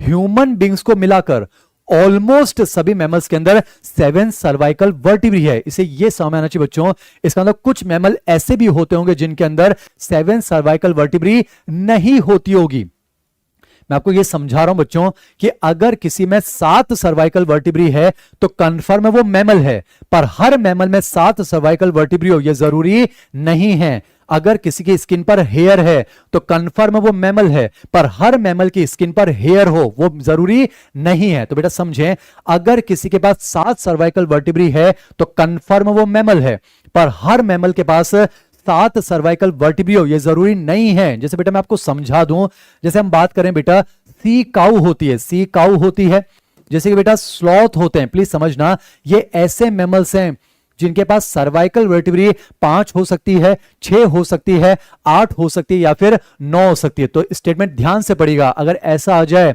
कि 7 cervical vertebrae is present in all the mammals तो बेटा स्टेटमेंट गलत माना जाएगा। आपको 100 में आना चाहिए बच्चों। ऑलमोस्ट सभी मैमल्स के अंदर 7 सर्वाइकल वर्टिब्री है, इसका मतलब कुछ मैमल ऐसे भी जिनके अंदर 7 सर्वाइकल वर्टिब्री नहीं होती है, तो ये चीज आपको 100 में आनी चाहिए। बाकी बेटा वर्टिब्रल कॉलम का क्या काम है बता चुका हूं। वर्टिब्रल कॉलम जो है ये आपकी स्पाइनल कॉर्ड को प्रोटेक्शन देती है, ये आपके हेड को और आपके ट्रंक को जो है कहीं ना कहीं सपोर्ट प्रोवाइड करती है, और कहीं ना कहीं बेटा ये बहुत सारी मसल्स को अटैच होने में हेल्प करती है। तो यहां पर वर्टिब्रल कॉलम हो चुकी है सिर्फ एनसीईआरटी। और स्टर्नम के बारे में आपको बता चुका हूं, एक फ्लैट बोन है which is situated on the ventral midline of the thorax. तो लिखा हुआ है sternum is a flat bone on the ventral midline of thorax. तो बेटा हम पढ़ रहे हैं एक्सियल स्केलेटन, स्कल के अंदर 22, स्कल एसोसिएटेड 7, तो स्कल स्केलेटन में 29, एक हो चुकी है बेटा स्टर्नम यानी 30 हो चुकी है, 26 वर्टिब्री यानी कि 56 हो चुकी है। अब बेटा 24 बची हैं, वो होंगे हमारी रिब्स। तो आइए बात करते हैं बेटा रिब्स के बारे में, सिर्फ एनसीईआरटी पढ़ना चाह रहे हैं तो रिब्स के बारे में पहली बात तो याद रखेंगे बच्चों, each rib is a thin flat bone. मैं आपको समझा चुका हूं स्टर्नम फ्लैट है बेटा, जो रिब्स होते हैं वो भी फ्लैट होते हैं। तो ध्यान रखेंगे पहली बात तो हमारे अंदर 12 पेयर ऑफ रिब्स है, तो आपको एग्जाम में ध्यान से पढ़ना होगा बच्चों। अगर रिब्स का नंबर आ जाए तो इसका मतलब 24 रिब्स हैं। अगर पेयर में बात करें बेटा 12 पेयर रिब्स होते हैं, और लिखा हुआ बेटा each rib is a thin flat bone, ऐसा कुछ। अब आपको ये तो पता है बच्चों, जो हमारे रिब्स होते हैं वो वेंट्रल साइड पर तो बेटा जो है स्टर्नम से जुड़े होते हैं, जबकि डोर्सल साइड पर वो वर्टिब्रल कॉलम से जुड़े होते हैं। पर आपको ये पता है बच्चों, सारे के सारे रिब जो हैं स्टर्नम से जुड़े ये जरूरी नहीं है, पर रिब अगर कोई सा भी बेटा वो डोर्सल साइड पर वर्टिब्रल कॉलम से तो डेफिनेटली जुड़ेगा, पर वो वर्टिब्रल कॉलम में किस वर्टिब्री से जुड़ता है बेटा, कॉरस्पॉन्डिंग थोरेसिक वर्टिब्री से। अब बेटा एनसीईआरटी जो है ट्रू रिब्स की बात करती है, वो जो है बेटा फॉल्स रिब्स की बात करती है, फ्लोटिंग रिब्स की बात करती है। अभी मैं वो डिस्कस करूंगा, पर उससे पहले एनसीईआरटी का एक स्टेटमेंट आप याद रखिएगा। अगर आपसे पूछा जाए रिब केज कौन बनाता है, तो अकॉर्डिंग टू एनसीईआरटी आपको याद रखना है बेटा स्टर्नम बोन है, रिब्स है और वर्टिब्रल कॉलम है। तो बेटा समझें, वेंट्रल साइड पर स्टर्नम, लेटरल साइड पर रिब्स होंगे और डोर्सल साइड पर वर्टिब्रल कॉलम, ये मिलकर हमारी रिब केज का फॉर्मेशन करते हैं। यहां लिखा हुआ बेटा, लिखा हुआ बेटा thoracic vertebrae, ribs and sternum together form the rib cage, ऐसा कुछ। तो एनसीईआरटी में बेटा रिब और रिब केज का डायग्राम बना हुआ है। अब बच्चों मैं आपको इंपॉर्टेंट चीज समझाता हूं, मेरे साथ आप कनेक्टेड रहिएगा। मैं यहां बना देता हूं बेटा, इसको ध्यान सुनिएगा। मान लेते हैं आप जो है फिगर देख रहे हैं कुछ इस तरह से, फिगर ध्यान समझिए, आप मुझे साइड से देख रहे हैं बेटा ऐसे कट करके, तो यहां वेंट्रल साइड है, यहां डोर्सल साइड है। सिर्फ एनसीईआरटी समझा रहा हूं बच्चों, तो समझना ये जो है बेटा वेंट्रल साइड है, ये जो है वेंट्रल साइड है, ये तो है स्टर्नम, और डोर्सल साइड पर आपको क्या देखने को मिलेगी बेटा, वर्टिब्रल कॉलम। तो ये हो जाती है वर्टिब्रल कॉलम। बेटा समझें, ये जो है वेंट्रल साइड है और ये जो है बेटा जी डोर्सल साइड है। अब इसको ध्यान समझिएगा बेटा, आप मुझे साइड से देखेंगे, इधर वेंट्रल है, पीछे डोर्सल है, तो जाहिर सी बात है बेटा आपको एक साइड के 12 रिब्स दिखेंगे, दूसरे 12 रिब्स आपको नजर नहीं आएंगे। अब समझना बेटा, रिब कोई सा भी हो, वो स्टर्नम से डायरेक्टली अटैच हो चाहे ना हो, पर वो अपनी कॉरस्पॉन्डिंग थोरेसिक वर्टिब्री से जरूर अटैच होता है। मैं आपको समझाता हूं बच्चों, मान लो इधर जो है C7 है बेटा, यहां जो गर्दन में चुभती है लास्ट में वो C7 है। अब समझिए, इधर होगी T1, T1 का मतलब फर्स्ट थोरेसिक वर्टिब्री,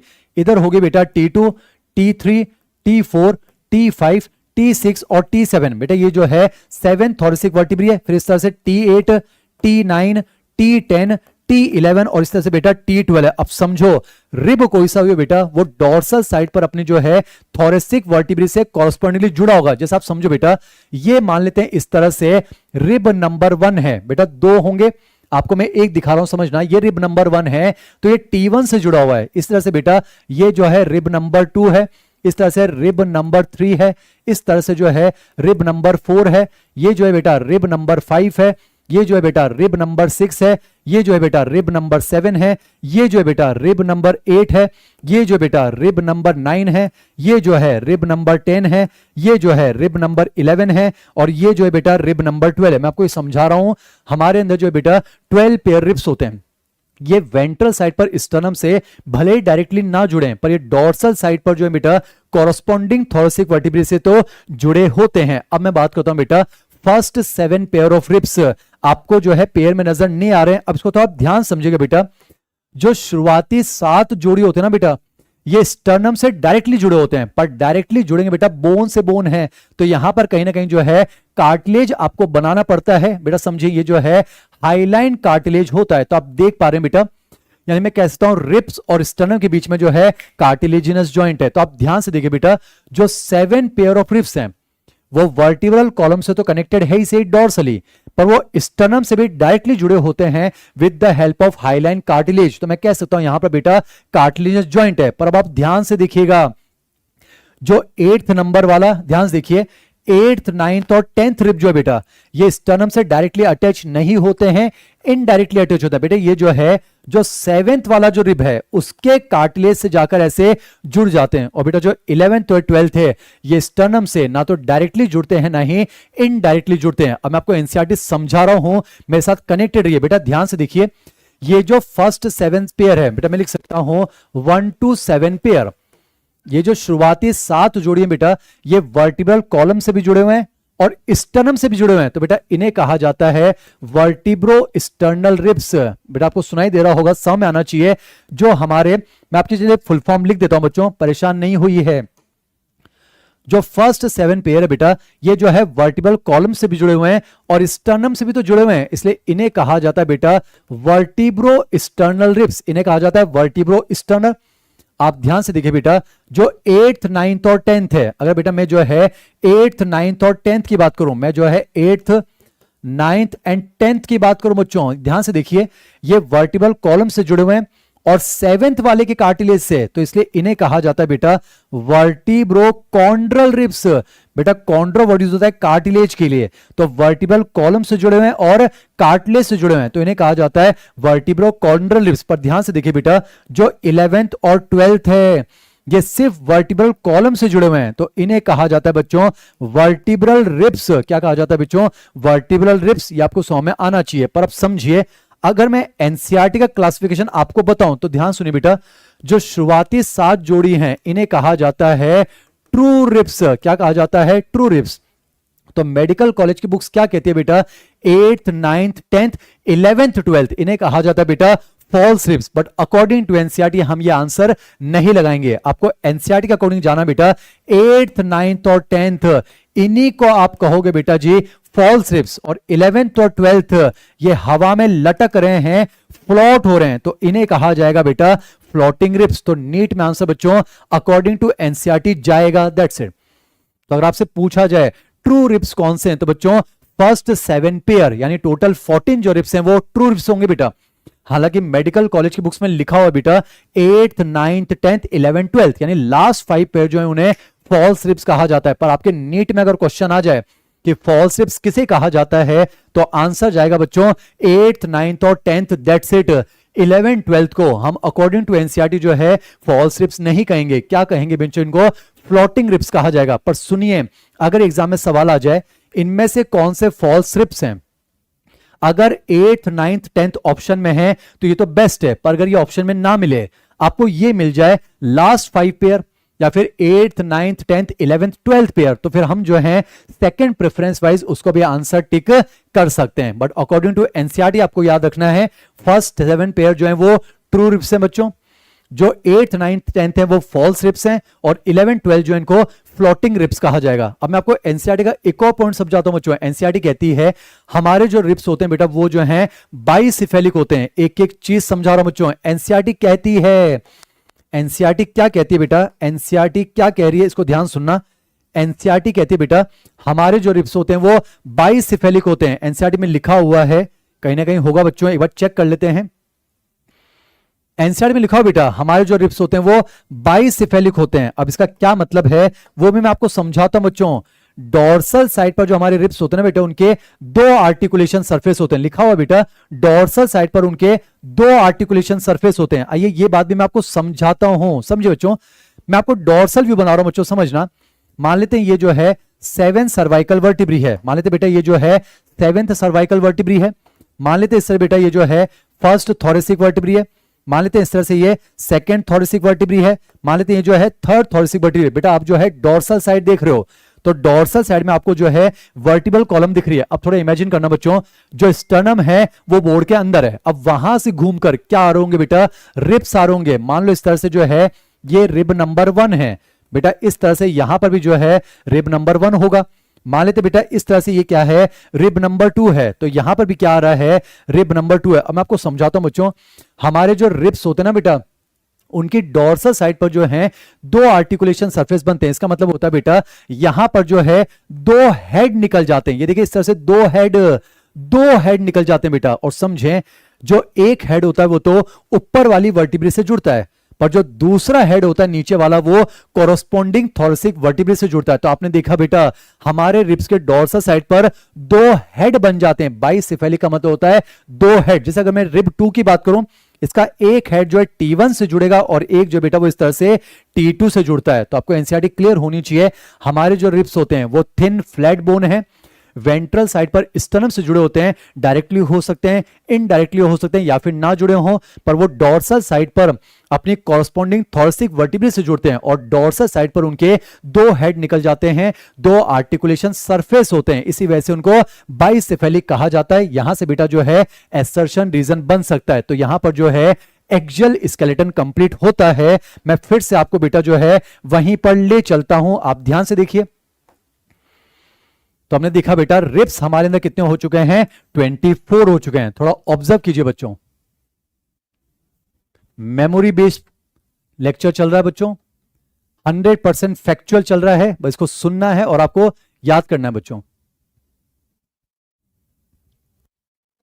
तो एक्सियल स्केलेटन में बेटा जो है टोटल 80 बोन्स होती हैं, टोटल 80 बोन्स। स्कल के अंदर 22, स्कल एसोसिएटेड 7, एक जो है हायोइड और 6 ईयर ऑसिकल, तो टोटल 29, एक स्टर्नम यानी कि 30, 24 रिब यानी कि 54 54 और 26 वर्टिब्री यानी कि 80। अब बात करते हैं बच्चों हम एपेंडिकुलर स्केलेटन के बारे में। जब समझने वाला टॉपिक होगा बहुत इत्मीनान से पढ़ेंगे बच्चों, रटना है, अननेसेसरी टाइम वेस्ट नहीं करना। अब ध्यान सुनिए, अपेंडिकुलर स्केलेटन के अंदर बच्चों जो हैं हमारे लिम्स आते हैं और गर्डल आते हैं। आपको पता है लिम्स के अंदर एक फोर लिम्स होते हैं और एक हाइंड लिम्स होते हैं। बेटा आपको पता है फोर लिम्स हमारे पास दो होते हैं, हाइंड लिम्स हमारे पास दो होते हैं। समझें, हर फोर लिम्ब की बात करूं बेटा तो हर फोर लिम्ब में जो है 30 बोन होती हैं, हर फोर लिम्ब में 30 होती हैं। हर हाइंड लिम्ब में जो है बेटा 30 बोन होती है, हर हाइंड लिम्ब में जो है 30 बोन होती है। यानी समझे बच्चों, इसमें 30, इसमें 30, इसमें 30, इसमें 30। आपको मेरे हाइंड लिम्ब नजर नहीं आ रहे होंगे पर समझे बच्चों, इसमें 30, इसमें 30, इसमें 30, इसमें 30, कुल मिला के 120। दैट्स इट बच्चों, 120 जो है वो हमारे लिम्स में हो चुके हैं। अब टाइम पास नहीं करना है बच्चों, बस आप सुन लीजिए। जैसे अगर हम फोर लिम्ब की बात करें बच्चों, मैं जो है प्रॉक्सिमल से डिस्टल एंड की तरफ चल रहा हूं। आपको पता है एक ह्यूमरस होगी बच्चों, एक जो है रेडियस है और एक अल्ना है। बच्चों मतलब पर नहीं जाना है, थंब की तरफ रेडियस होती है, लिटिल फिंगर की तरफ अल्ना होती है। एनसीईआरटी का फिगर आप देख सकते हो बच्चों। यानी फोर लिम्ब की बात करें बच्चों तो फोर लिम्ब के अंदर हमें जो है 30 बोन्स देखने को मिलती है। एक जो है ह्यूमरस है बेटा जी, टाइम पास नहीं करना बच्चों, एक जो है ह्यूमरस है, वरना बताने को बहुत कुछ है कि ह्यूमरस के लेटरल साइड पर एक वी शेप्ड उभार होता है जिसे जो है डेल्टोइड रिज कहा जाता है, जहां पर डेल्टोइड मसल अटैच होती है। एनसीईआरटी की बात नहीं है बच्चों, तो एनसीईआरटी के अकॉर्डिंग इसको पढ़ना है बच्चों। तो हमारी एक तो ह्यूमरस है, एक रेडियस है, एक अल्ना बच्चों, तो 3 तो ये हो गई। 8 होती है बच्चों कार्पल्स, 8 होती है कार्पल्स जिन्हें रिस्ट बोन कहा जाता है। 5 होती है बेटा मेटाकार्पस, 5 होती है मेटाकार्पस जिन्हें पाम बोन्स कहा जाता है। और बेटा 14 होती हैं जो कि उंगलियों में पाई जाती है, उन्हें फेलिंजेस कहा जाता है। इन्हें बेटा जो है अंगुलास्थी कहा जाता है। आपको पता है अंगूठे के अंदर 2 हैं, बाकी हर उंगली के अंदर आपको जो है 3-3 फेलिंजेस देखने को मिलेंगी। तो आपने देखा एक ह्यूमरस, एक रेडियस अल्ना 3 हो गई है, 8 कार्पल्स यानी कि 11 हो चुकी हैं, 5 मेटाकार्पल यानी 16 हो चुकी हैं और 14 फेलेंजेस यानी कि 30 हो चुके हैं बच्चों। तो फोरलिम्स के अंदर जो है हम बात करेंगे 30 है और 30 है, यानी टोटल 60 हो चुके हैं बच्चों। अगर हम हाइंडलिम की बात करें तो हाइंडलिम के अंदर बेटा जो है 30 होती हैं। यहां पर एक जो है फीमर देखने को मिलती है बच्चों, टाइम पास नहीं करना है, समझें। आपको फीमर के बारे में पता होना चाहिए बच्चों। Femur is the largest, longest and strongest bone of the body, ऐसा कुछ। तो एक फीमर हो गई बच्चों। एक जो है आपको टीबिया और फिबुला देखने को मिलती है। यहां पर बेटा घुटने पर जो है यहां पर एक कैप शेप जो है बोन होती है, उसे कहा जाता है नी कैप, उसे कहा जाता है पटेला। तो 4 ये हो चुकी है। यहां 8 कार्पल्स होती है, यहां पर बेटा 7 टार्सल्स होती हैं, एंकल बोन्स। वहां रिस्ट बोन है, यहां एंकल बोन है। इनके नाम नहीं पढ़ने बच्चों। नेविकुलर होती है, कैल्केनियम होती है, क्यूनिफॉर्म होती है, पढ़ने को बहुत कुछ है, पर हमें नीट क्रैक करना है, इस चीज को समझें बच्चों। सिर्फ और सिर्फ एनसीईआरटी। वहां 5 मेटाकार्पल्स होती है, यहां पर 5 मेटाटार्सल्स होती हैं और यहां पर 14 फेलेंजेस। तो आपने देखा बेटा एपेंडिकुलर स्केलेटन में एक तो लिम्स आते हैं और गर्डल आते हैं। यहां पर बेटा हम जो हैं लिम्स को लेकर डिस्कशन कर चुके हैं, ओनली एनसीईआरटी। तो आपने देखा एक फोर लिम में 30 है तो 2 फोर लिम में 60 हो जाएगी, एक हाइंड लिम में 30 है तो 2 हाइंड लिम में 60 हो जाएगी। तो लिम्स मिलाकर बच्चों कितनी हो गई? 120 हो गई। अब कितनी बची है? 6। तो वो 6 कहां मिलती है बेटा जी? गर्डल्स में मिलती है, ऐसा कुछ। यानी लिम्स में तो 120 है, गर्डल्स में होंगी 6। अब मैं आपको समझा दूं बच्चों, गर्डल 2 टाइप के होते हैं। एक होता है बेटा जी पेक्टोरल गर्डल और एक होता है पेल्विक गर्डल। एक चीज समझे बच्चों, गर्डल वर्ड का मतलब होता है गर्थ। बहुत कुछ है समझाने को। गर्थ का मतलब होता है बेटा सरकमफेरेंस। तो वो हड्डी का ढांचा जो सरकमफेरेंस बनाता है उसे गर्डल कहते हैं बेटा, समझें। पेक्टस का मतलब होता है चेस्ट रीजन। तो जो चेस्ट रीजन का सरकमफेरेंस बनाता है वो हड्डी का ढांचा कहलाता है पेक्टोरल गर्डल। और जो पेल्विक रीजन का हड्डी का ढांचा बनाता है वो कहलाता है बेटा पेल्विक गर्डल। अब इस चीज को समझें, गलती नहीं होनी चाहिए बच्चों, गलती नहीं होनी चाहिए बेटा। पेक्टोरल गर्डल हमारे पास एक होता है, पेल्विक गर्डल हमारे पास एक होता है, समझें। पेक्टोरल गर्डल एक है, पेल्विक गर्डल भी एक है बेटा, समझें। पेक्टोरल गर्डल एक है, पेल्विक गर्डल एक है। वो अलग बात है कि पेक्टोरल गर्डल जो है वो 2 हाफ में डिवाइडेड बेटा। एक जो है उसका लेफ्ट हाफ होगा और एक जो है बेटा राइट हाफ होगा। उसी तरह से बेटा पेल्विक गर्डल एक है पर वो 2 हाफ में डिवाइडेड होता है। एक बेटा उसका जो है लेफ्ट हाफ होता है और एक जो है राइट हाफ होता है, ये पता होना चाहिए बेटा। आप ध्यान रखेंगे, गर्डल हमारे पास एक है बेटा, पेक्टोरल गर्डल पूरा एक ही है पर वो 2 हाफ में डिवाइडेड है, एक लेफ्ट हाफ और एक राइट हाफ, वो अलग बात है। पेक्टोरल गर्डल के हर हाफ में कितनी बोन है बेटा? 2 बोन है, यानी कि लेफ्ट हाफ में 2 है, राइट हाफ में 2 है। और आप नाम जानते हैं बच्चों, इधर जो है एक क्लेविकल बोन होगी और एक जो है स्कैपुला होगी। इधर एक क्लेविकल बोन होगी और एक स्कैपुला होगी। वापस से बोल रहा हूं, पेक्टोरल गर्डल कितने हैं? 1 है। तो पेक्टोरल गर्डल में अगर पूछा जाए टोटल बोन्स कितने हैं बेटा? 4। एक हाफ में 2 हैं, एक क्लेविकल और एक स्कैपुला। इधर भी क्लेविकल और स्कैपुला। लगे हाथ, इनकी बात करते हैं बच्चों। क्लेविकल के लिए बस आपको इतना याद रखना है, एक स्लेंडर बोन होती है। एनसीईआरटी पढ़ा रहा हूं बच्चों। स्लेंडर का मतलब है इलोंगेटेड बोन होती है और इसमें 2 कर्वेचर होते हैं, दैट्स इट बेटा। जो क्लेविकल होती है वो जो है इस तरह से एस शेप बोन होती है बेटा, उसमें जो है 2 कर्वेचर देखने को मिलते हैं। बस एनसीईआरटी याद रखनी है, बाकी जो है टाइम पास करने के लिए बहुत कुछ है बेटा। क्लेविकल को जो है इसको ब्यूटी बोन कहा जाता है, इसको जो है विश बोन कहा जाता है, इसको जो है मैरीथॉट बोन कहा जाता है, पर ध्यान नहीं रखना है। एनसीईआरटी ध्यान रखेंगे बच्चों। क्लेविकल जो है, इधर एक क्लेविकल है, इधर एक क्लेविकल, इनको कॉलर बोन कहा जाता है। ये स्लेंडर बोन होती है और इनमें 2 कर्वेचर आपको देखने को मिलते हैं। जो ज्यादा से याद रखेंगे ये एस शेप बोन होती है, दैट्स इट बेटा। तो 2 जो है वो क्लेविकल बोन हो चुकी है। आइए बात करते हैं बच्चों स्कैपुला के बारे में। मैं आपको सिर्फ और सिर्फ जो है एनसीईआरटी समझाना चाहूंगा बच्चों। आप जो है स्कैपुला को समझने की कोशिश कीजिए। पहले बात तो बेटा ये जो आपको दिख रही है ये स्कैपुला है बेटा, ये तो फ्रंटल व्यू है। अगर मैं आपको डोर्सल व्यू दिखाऊं, मैं आपको डोर्सल व्यू दिखाऊं, स्कैपुला बेटा पीछे की तरफ है। आप इस तरह से देख रहे हैं, तो मैं आपके सामने इस तरह से जो है एक स्कैपुला बना रहा हूं बेटा। इस तरह से रफ डायग्राम बना रहा हूं मैं आपके सामने। मैं जो है इस तरह से बेटा जो है आपके सामने एक जो है रफ डायग्राम बना रहा हूं स्कैपुला का। तो बेटा S for scapula, S for शाबाशी। तो स्कैपुला के लिए आपको क्या याद रखना है? स्कैपुला जो है वो लार्ज ट्रायंगुलर फ्लैट बोन है। एनसीईआरटी बेटा मैंने 3 जगह यूज किया है, स्टर्नम फ्लैट बोन है, रिब्स जो है वो फ्लैट बोन है, और स्कैपुला जो है वो फ्लैट बोन होती है। बेटा ये तो फ्रंटल व्यू है एनसीईआरटी का, मैंने आपको डॉर्सल व्यू दिखाया ऐसा कुछ, तो ध्यान रखेंगे स्कैपुला जो है, अब बेटा इस तरह से डायग्राम देख रहे हैं, स्कैपुला जो है लार्ज बोन होती है, ट्रायंगुलर बोन होती है, और बेटा जो है ये फ्लैट बोन होती है। एनसीईआरटी में लिखा हुआ बच्चों, एनसीईआरटी में लिखा हुआ है डॉर्सल साइड पर, एनसीईआरटी की एक एक लाइन, डॉर्सल साइड पर बेटा एक फ्लैट ट्रायंगुलर बॉडी होती है स्कैपुला, ऐसा कुछ लिखा हुआ है। Scapula is a large triangular flat bone situated in the dorsal part of the thorax. पर अगर आपसे पूछा जाए बेटा ये कौन से रिब्स के लेवल पर होती है, तो ध्यान रखेंगे ये सेकंड से लेकर 7th रिब तक होती है। टेस्ट में ध्यान से पढ़िएगा, 2nd and 7th रिब्स लिखा हुआ है, 2nd and 7th वर्टिब्री नहीं बेटा, समझें 2nd वर्टिब्री तो सर्वाइकल में है ना, तो जो स्कैपुला यहां थोड़ी ना बेटा,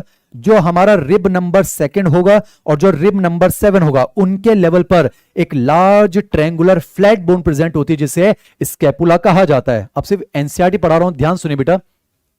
जो स्कैपुला होती है बेटा, देखिए आप उसमें आपको एक प्रोसेस दिख रहा है इस तरह से कांटे की तरह, इसे कहा जाता है बेटा स्पाइनस प्रोसेस। यही प्रोसेस आगे चलकर एक नुकीला प्रोसेस बनाता है जिसे एक्रोमियन प्रोसेस कहा जाता है। क्या कहा जाता है बेटा? Acromion process. तो ध्यान रखेंगे अगर एक्रोमियन वर्ड आ जाए कि एक्रोमियन प्रोसेस किस बोन का पार्ट है, तो आंसर जाएगा बेटा स्कैपुला। मैं आपको समझाता हूं बच्चों, ये जो कोने पे यहां प्रोसेस निकल रहा है इसी को एक्रोमियन प्रोसेस कहा जाता है। और एक चीज समझें, किसी भी बोन से कोई भी प्रोसेस निकलता हो तो उसका मकसद होता है it provides attachment site for the muscles. तो ध्यान रखेंगे बच्चों, एक्रोमियन प्रोसेस किस बोन का पार्ट है? That is scapula. अब सबसे इंपॉर्टेंट चीज बच्चों ध्यान से देखिए, यहां पर एक कैविटी बन गई, आप देख पा रहे हैं यहां एक कैविटी बच्चों, इसे कहा जाता है ग्लिनॉइड कैविटी। सिर्फ एनसीईआरटी, इसे कहा जाता है बेटा ग्लिनॉइड कैविटी। और यही वो कैविटी बच्चों जिसके अंदर जो ह्यूमरस बोन होती है ना बेटा, ह्यूमरस बोन का जो बॉल लाइक हेड होता है वो इसके अंदर आकर बेटा इस तरह से फिक्स हो जाता है। यानी सुनेंगे, the ball like head of the humerus fits into the socket like cavity, glenoid cavity of the scapula या फिर पेक्टोरल गर्डल। और यहां पर बेटा एक बॉल एंड सॉकेट जॉइंट बनता है जिसको हमारा कहा जाता है शोल्डर जॉइंट। तो आपको ये ध्यान रखना बच्चों, ग्लिनॉइड कैविटी जो है वो स्कैपुला बोन में प्रेजेंट है या फिर मैं कह सकता हूं पेक्टोरल गर्डल में। टाइम पास नहीं करना है बच्चों, तो एनसीईआरटी की बातें आपको याद होनी चाहिए। लिखा हुआ बेटा कि एक्रोमियन प्रोसेस के नीचे एक डिप्रेशन होता है जिसे ग्लिनॉइड कैविटी कहते हैं, जिसमें ह्यूमरस का हेड जुड़ता है और शोल्डर जॉइंट बनाता है, ऐसा कुछ। बाकी क्लेविकल मैं आपको बता चुका हूं, each clavicle is a long slender bone with 2 curvature. बेटा इसको कॉमनली जो है कॉलर बोन भी कहा जाता है। That's it. अब बात करते हैं बच्चों हम पेल्विक गर्डल के बारे में। अब हम बात करते हैं बच्चों पेल्विक गर्डल। ध्यान रखेंगे पेल्विक गर्डल भी कितना होता है बेटा? एक होता है। पेल्विक गर्डल एक है, वो अलग बात है, मैं आपके लिए थोड़ा सा ऊंचा होने की कोशिश करता हूं बच्चों। पेल्विक गर्डल एक है, डिवाइडेड इनटू 2 हाफ, एक लेफ्ट हाफ होता है और एक बेटा राइट हाफ होता है। और दोनों हाफ में बच्चों एक एक बोन मिलती है। कितनी बोन? एक एक बोन। जैसे मैं आपको जो है एनसीईआरटी के फिगर में बता देता हूं बच्चों, पेल्विक गर्डल बच्चों एक है। जैसे समझें, इधर जो है आपको एक हाफ दिखा रखा है, इधर एक और हाफ होगा बेटा इस तरह से। तो पेल्विक गर्डल एक है, उसके 2 हाफ हैं और दोनों हाफ में एक एक बोन है बेटा जी। ये जो एक बोन है इसे कहा जाता है कॉक्सल बोन या फिर इसको ऑस इनोमिनेटा कहा जाता है। That's it. तो बेटा समझें, एक कॉक्सल बोन है, एक दूसरी कॉक्सल बोन है। तो पेल्विक गर्डल एक है, कितनी बोन है? 2 बोन है। वो अलग बात है बेटा कि हर कॉक्सल बोन 3 बोन के फ्यूजन से बनती है बेटा, इलियम, इस्चियम और प्यूबिस। पर आज आपके अंदर ये 3 बोन नहीं है बच्चों, ये तीनों बोन फ्यूज हो चुकी है और एक सिंगल बोन बनी है जिसे कॉक्सल बोन या फिर ऑस इनोमिनेटा कहा जाता है। जिसमें आपको समझा दूं बच्चों, वेंट्रल साइड पर जो है 2 प्यूबिस बोन आती हैं और वो दोनों प्यूबिस बोन एक कार्टिलेज से जुड़ी होती हैं जिसको प्यूबिक सिम्फाइसिस कहा जाता है। ये बात भी यहां लिखी हुई बेटा, देखो लिखा हुआ है the 2 halves of the pelvic girdle. यानी पेल्विक गर्डल एक है, उसके 2 हाफ हैं जो कि वेंट्रली मीट होते हैं और जो है प्यूबिक सिम्फाइसिस से जुड़े होते हैं जो कि व्हाइट फाइब्रस कार्टिलेज होता है, ऐसा कुछ। अब एक चीज समझे बच्चों, जहां पर ये तीनों बोन फ्यूज हो रही है ना बेटा, आप देख पा रहे हैं इधर जो है इलियम है, इधर इस्चियम है और इधर प्यूबिस है। वहां पर आपको जो है एक कैविटी दिखती है बेटा, इसे कहा जाता है एसिटोबुलम कैविटी। बस आपको एनसीईआरटी याद रखने बच्चों, पेक्टोरल गर्डन में ग्लूनाइड कैविटी है जिसके अंदर ह्यूमरस जुड़ती है, शोल्डर जॉइंट बनता है, बॉल एंड सॉकेट जॉइंट। और पेल्विक गर्डल में बेटा जो है एसिटाबुलम कैविटी है जिसमें फीमर का हेड जुड़ता है, और यहां पर भी बेटा जो बॉल एंड सॉकेट जॉइंट बनता है जिसको हिप जॉइंट कहा जाता है। That's it. तो यहां पर बेटा जो है एक्सियल स्केलेटन और अपेंडिकुलर स्केलेटन की बातें जो है वो हो चुकी हैं, एक बार आप ऑब्जर्व कर लीजिए बच्चों। बेटा this chapter deserves only one lecture. Muscle वाले पोर्शन में बहुत इत्मीनान से हम पढ़ेंगे, इस चीज को आप समझें बच्चों। तो पहली बात तो skeletal system consist of 206 bone and a few cartilages, जिसमें जो है एक्सियल स्केलेटन में 60 है, 80 और एपेंडिकुलर स्केलेटन के अंदर 126 है। बेटा इसमें 30 कुल मिला के 120, 2 और 2 इस तरह से 126।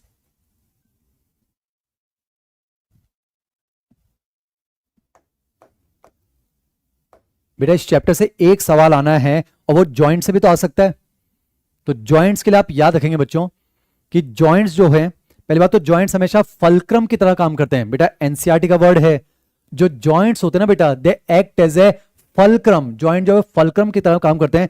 बचपन में बच्चों हम फिजिक्स में पढ़ा करते थे, आपने शायद सुना होगा फल्क्रम, रेजिस्टेंस और एफर्ट। जैसे फॉर एग्जाम्पल बच्चों मान लेते हैं मैं इस हाथ को ऐसे उठाना चाहता हूं, तो समझना जहां पर भी जॉइंट है, जिस जॉइंट के अक्रॉस मूवमेंट होगा उसे फल्क्रम कहा जाएगा। तो आपने देखा ये जो मैंने मूवमेंट किया, ये मैंने शोल्डर जॉइंट के अक्रॉस किया, तो इस जॉइंट को तो आप कह देना बच्चों फल्क्रम।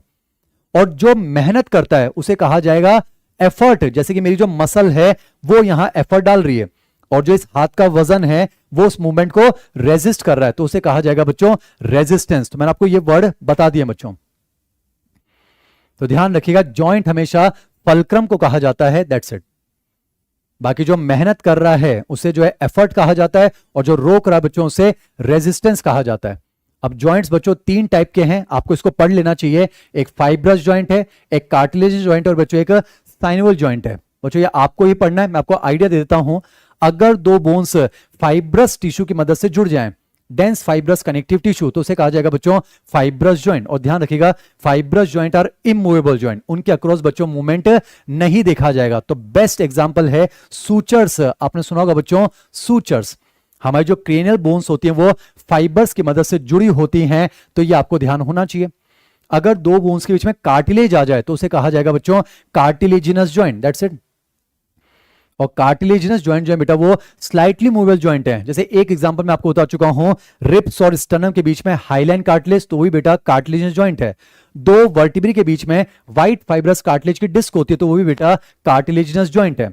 और ऐसे जॉइंट जिनमें साइनोवल मेम्ब्रेन होती है बच्चों, ह्यूमन हेल्थ एंड डिजीज में पूरा एक डायग्राम हम बनाएंगे। साइनोवल कैविटी होती है, साइनोवल फ्लूइड होता है, तो उन्हें कहा जाता है बेटा साइनोवल जॉइंट। और ध्यान रखिएगा synovial joints are freely movable joint. जो सबसे ज्यादा मूवमेंट होता है बेटा वो साइनोवल जॉइंट्स के अक्रॉस होता है। साइनोवल जॉइंट्स के बेटा बहुत सारे एग्जांपल हैं, ईमानदारी से पढ़ रहे हैं। जैसे बॉल एंड सॉकेट जॉइंट जो बेटा ये साइनोवल जॉइंट है। तो बॉल एंड सॉकेट जॉइंट 2 जगह है बेटा, एक तो हमारा शोल्डर जॉइंट, एक हमारा जो है बेटा हिप जॉइंट। बाकी मिडल ईयर के अंदर बॉल एंड सॉकेट जॉइंट है, वो ध्यान नहीं रखना है।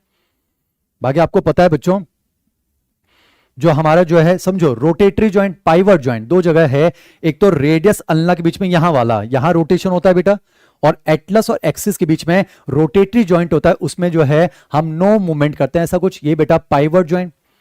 कार्पल से कार्पल के बीच में बेटा ग्लाइडिंग जॉइंट होता है, वो भी एक तरह का साइनोवल जॉइंट है। समझें जो अंगूठा है बेटा थंब, ये याद ही करना बच्चों, जो हमारा अंगूठा है इसका जो कार्पल है और जो मेटाकार्पल है इसके बीच में बेटा ये वाला जॉइंट नहीं, ये तो जो है ये तो जॉइंट जो है ये हिंज जॉइंट है। पर समझे अंगूठे का कार्पल और मेटाकार्पल ये जो जॉइंट बेटा इसे सैडल जॉइंट कहा जाता है। मैं कह सकता हूं saddle joint is more developed hinge joint and less developed ball and socket joint. बेटा ये हिंज जॉइंट से कम और हिंज जॉइंट से ज्यादा और बॉल एंड सॉकेट जॉइंट से कम मूवमेंट प्रोवाइड करता है। That's it. ऑफलाइन क्लास में भी एक ही लेक्चर में इस टॉपिक को हमने कंप्लीट किया बच्चों, ईमानदारी से। जैसे आपको पता है हिंज जॉइंट बहुत ही लिमिटेड मूवमेंट प्रोवाइड करता है, जैसे कि एल्बो जॉइंट जो बेटा ये हिंज जॉइंट है, नी ज्वाइंट जो है वो हिंज ज्वाइंट है, जो एंकल ज्वाइंट है बेटा वो जो है हिंज ज्वाइंट है। तो यहां पर मैंने आपको 3 टाइप के ज्वाइंट्स बता दिए हैं, आप इसको एक बार ऑब्जर्व कर लीजिएगा। बच्चों डिसऑर्डर्स जो है, ये डिसऑर्डर्स जो है वो हम लास्ट में डिस्कस करेंगे जब हम मसल वाले पोर्शन को कंप्लीट कर लेंगे।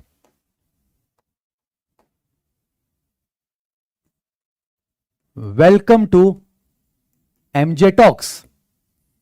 बच्चों आज जो है एमजे टॉक्स के माध्यम से बस एक बहुत ही खूबसूरत फ्रेज जो है मैं आपके सामने रखने जा रहा हूं बच्चों।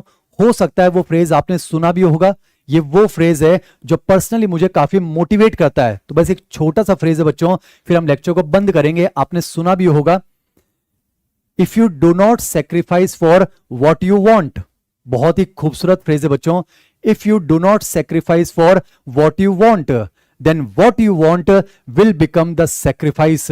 बच्चों जो चीज आप चाहते हैं वो मां हो सकती है, जो चीज आप चाहते हैं बच्चों उसके लिए अगर आप कुर्बानी नहीं देंगे, जो चीज आप चाहते हैं ना बच्चों उसके लिए अगर आप कुर्बानी नहीं देंगे तो एक दिन ऐसा आएगा जो चीज आप चाहते हैं शायद उसी को आपको कुर्बान करना पड़ जाएगा। तो बच्चों ये वो ख्याल है जो बहुत इंस्पायर करता है। मैं फिर से दोहराना चाहूंगा एमजे टॉक्स के माध्यम से, if you do not sacrifice for what you want then what you want will be sacrificed one day। तो बच्चों इसी ख्याल के साथ एमजे टॉक्स को एंड करते हैं, आज की क्लास को एंड करते हैं। अगली क्लास में बेहतरीन अंदाज में आपके सामने एक खूबसूरत टॉपिक लेकर आऊंगा जिसका नाम है बच्चों मसल। तो आज के लेक्चर को यहीं पर बंद करते हैं। थैंक यू सो मच बच्चों।